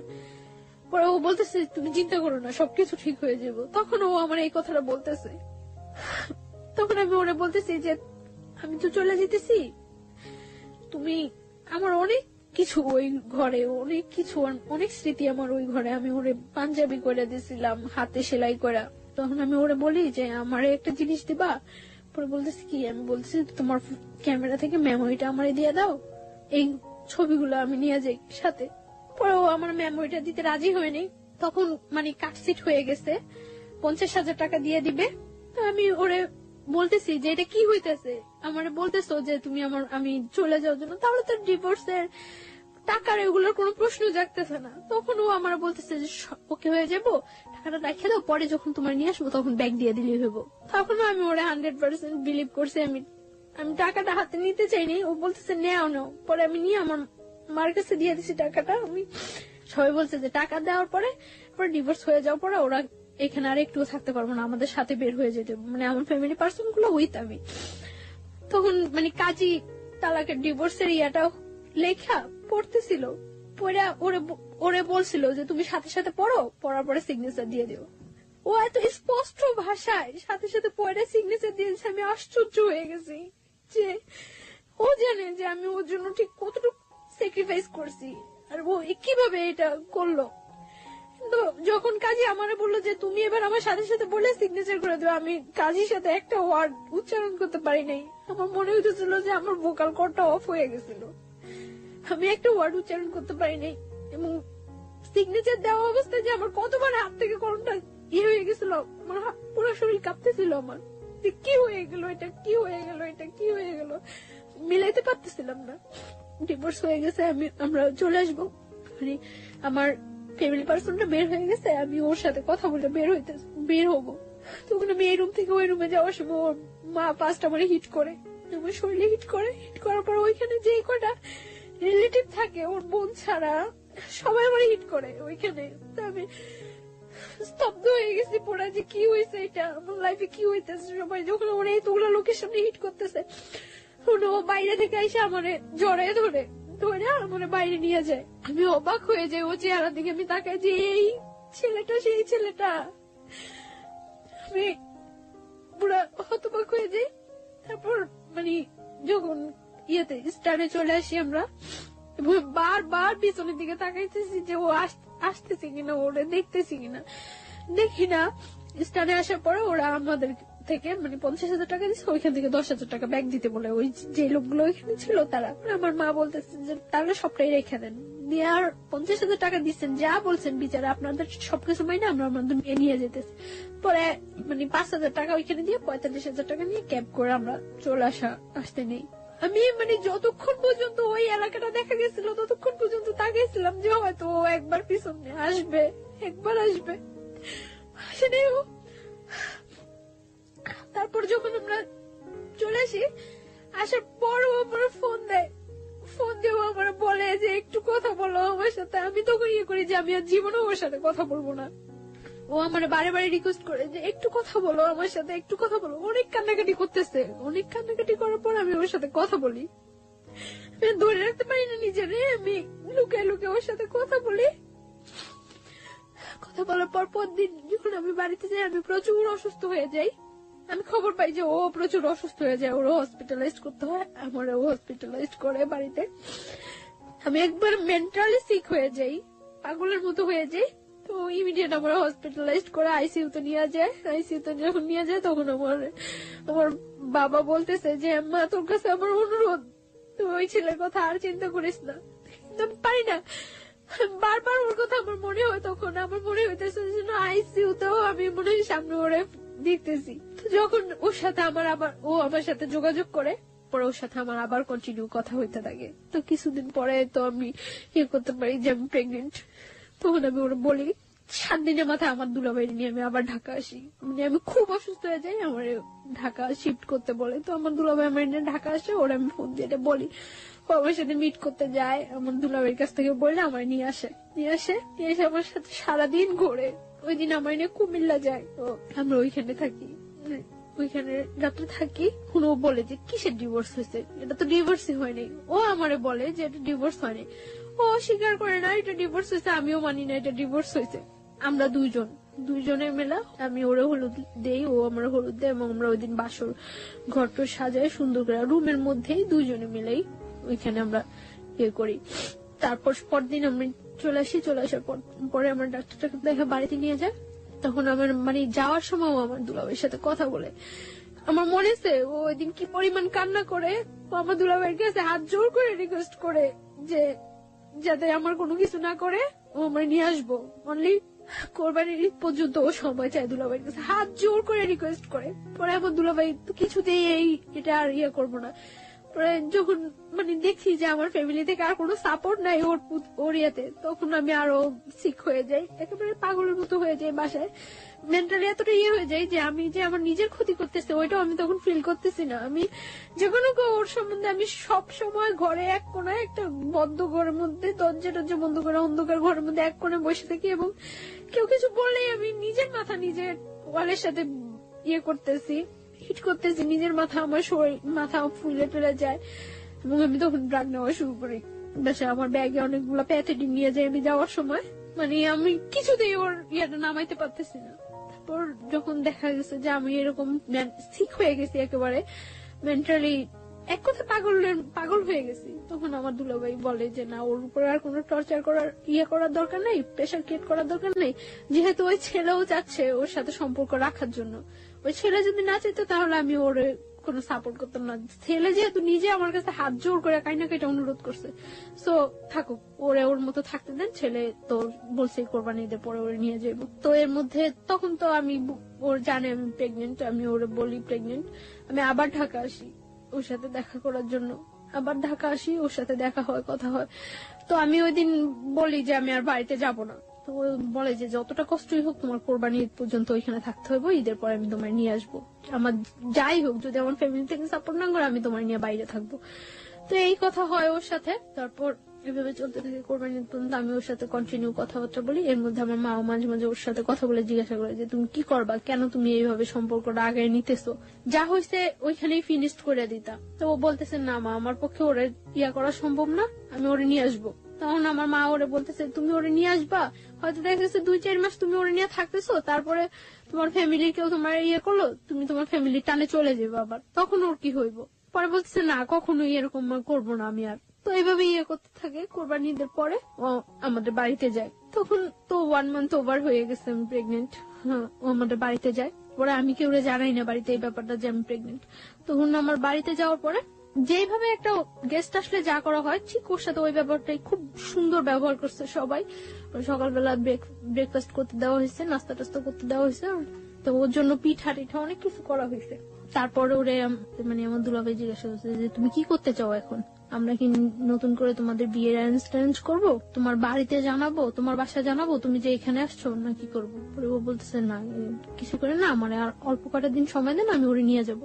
ভাইয়া বললো তাহলে তুমি এখানে থাকতে পারবে না, দেখো ওদের তো ভাইও নাই, এই বাসা থাকলে কে কি মিন করে, তাহলে বেটার হয় তুমি চলে যাও, তুমি যখন তোমার সময় হবে তখন তুমি আইসো। পরে সবার মন খারাপ হয়ে যায় যে কি বললো ছেলেটা, এতদিন পর্যন্ত ছেলেটা আমাদেরকে একটা কথা করে রাখছিল, এখন কি বললো।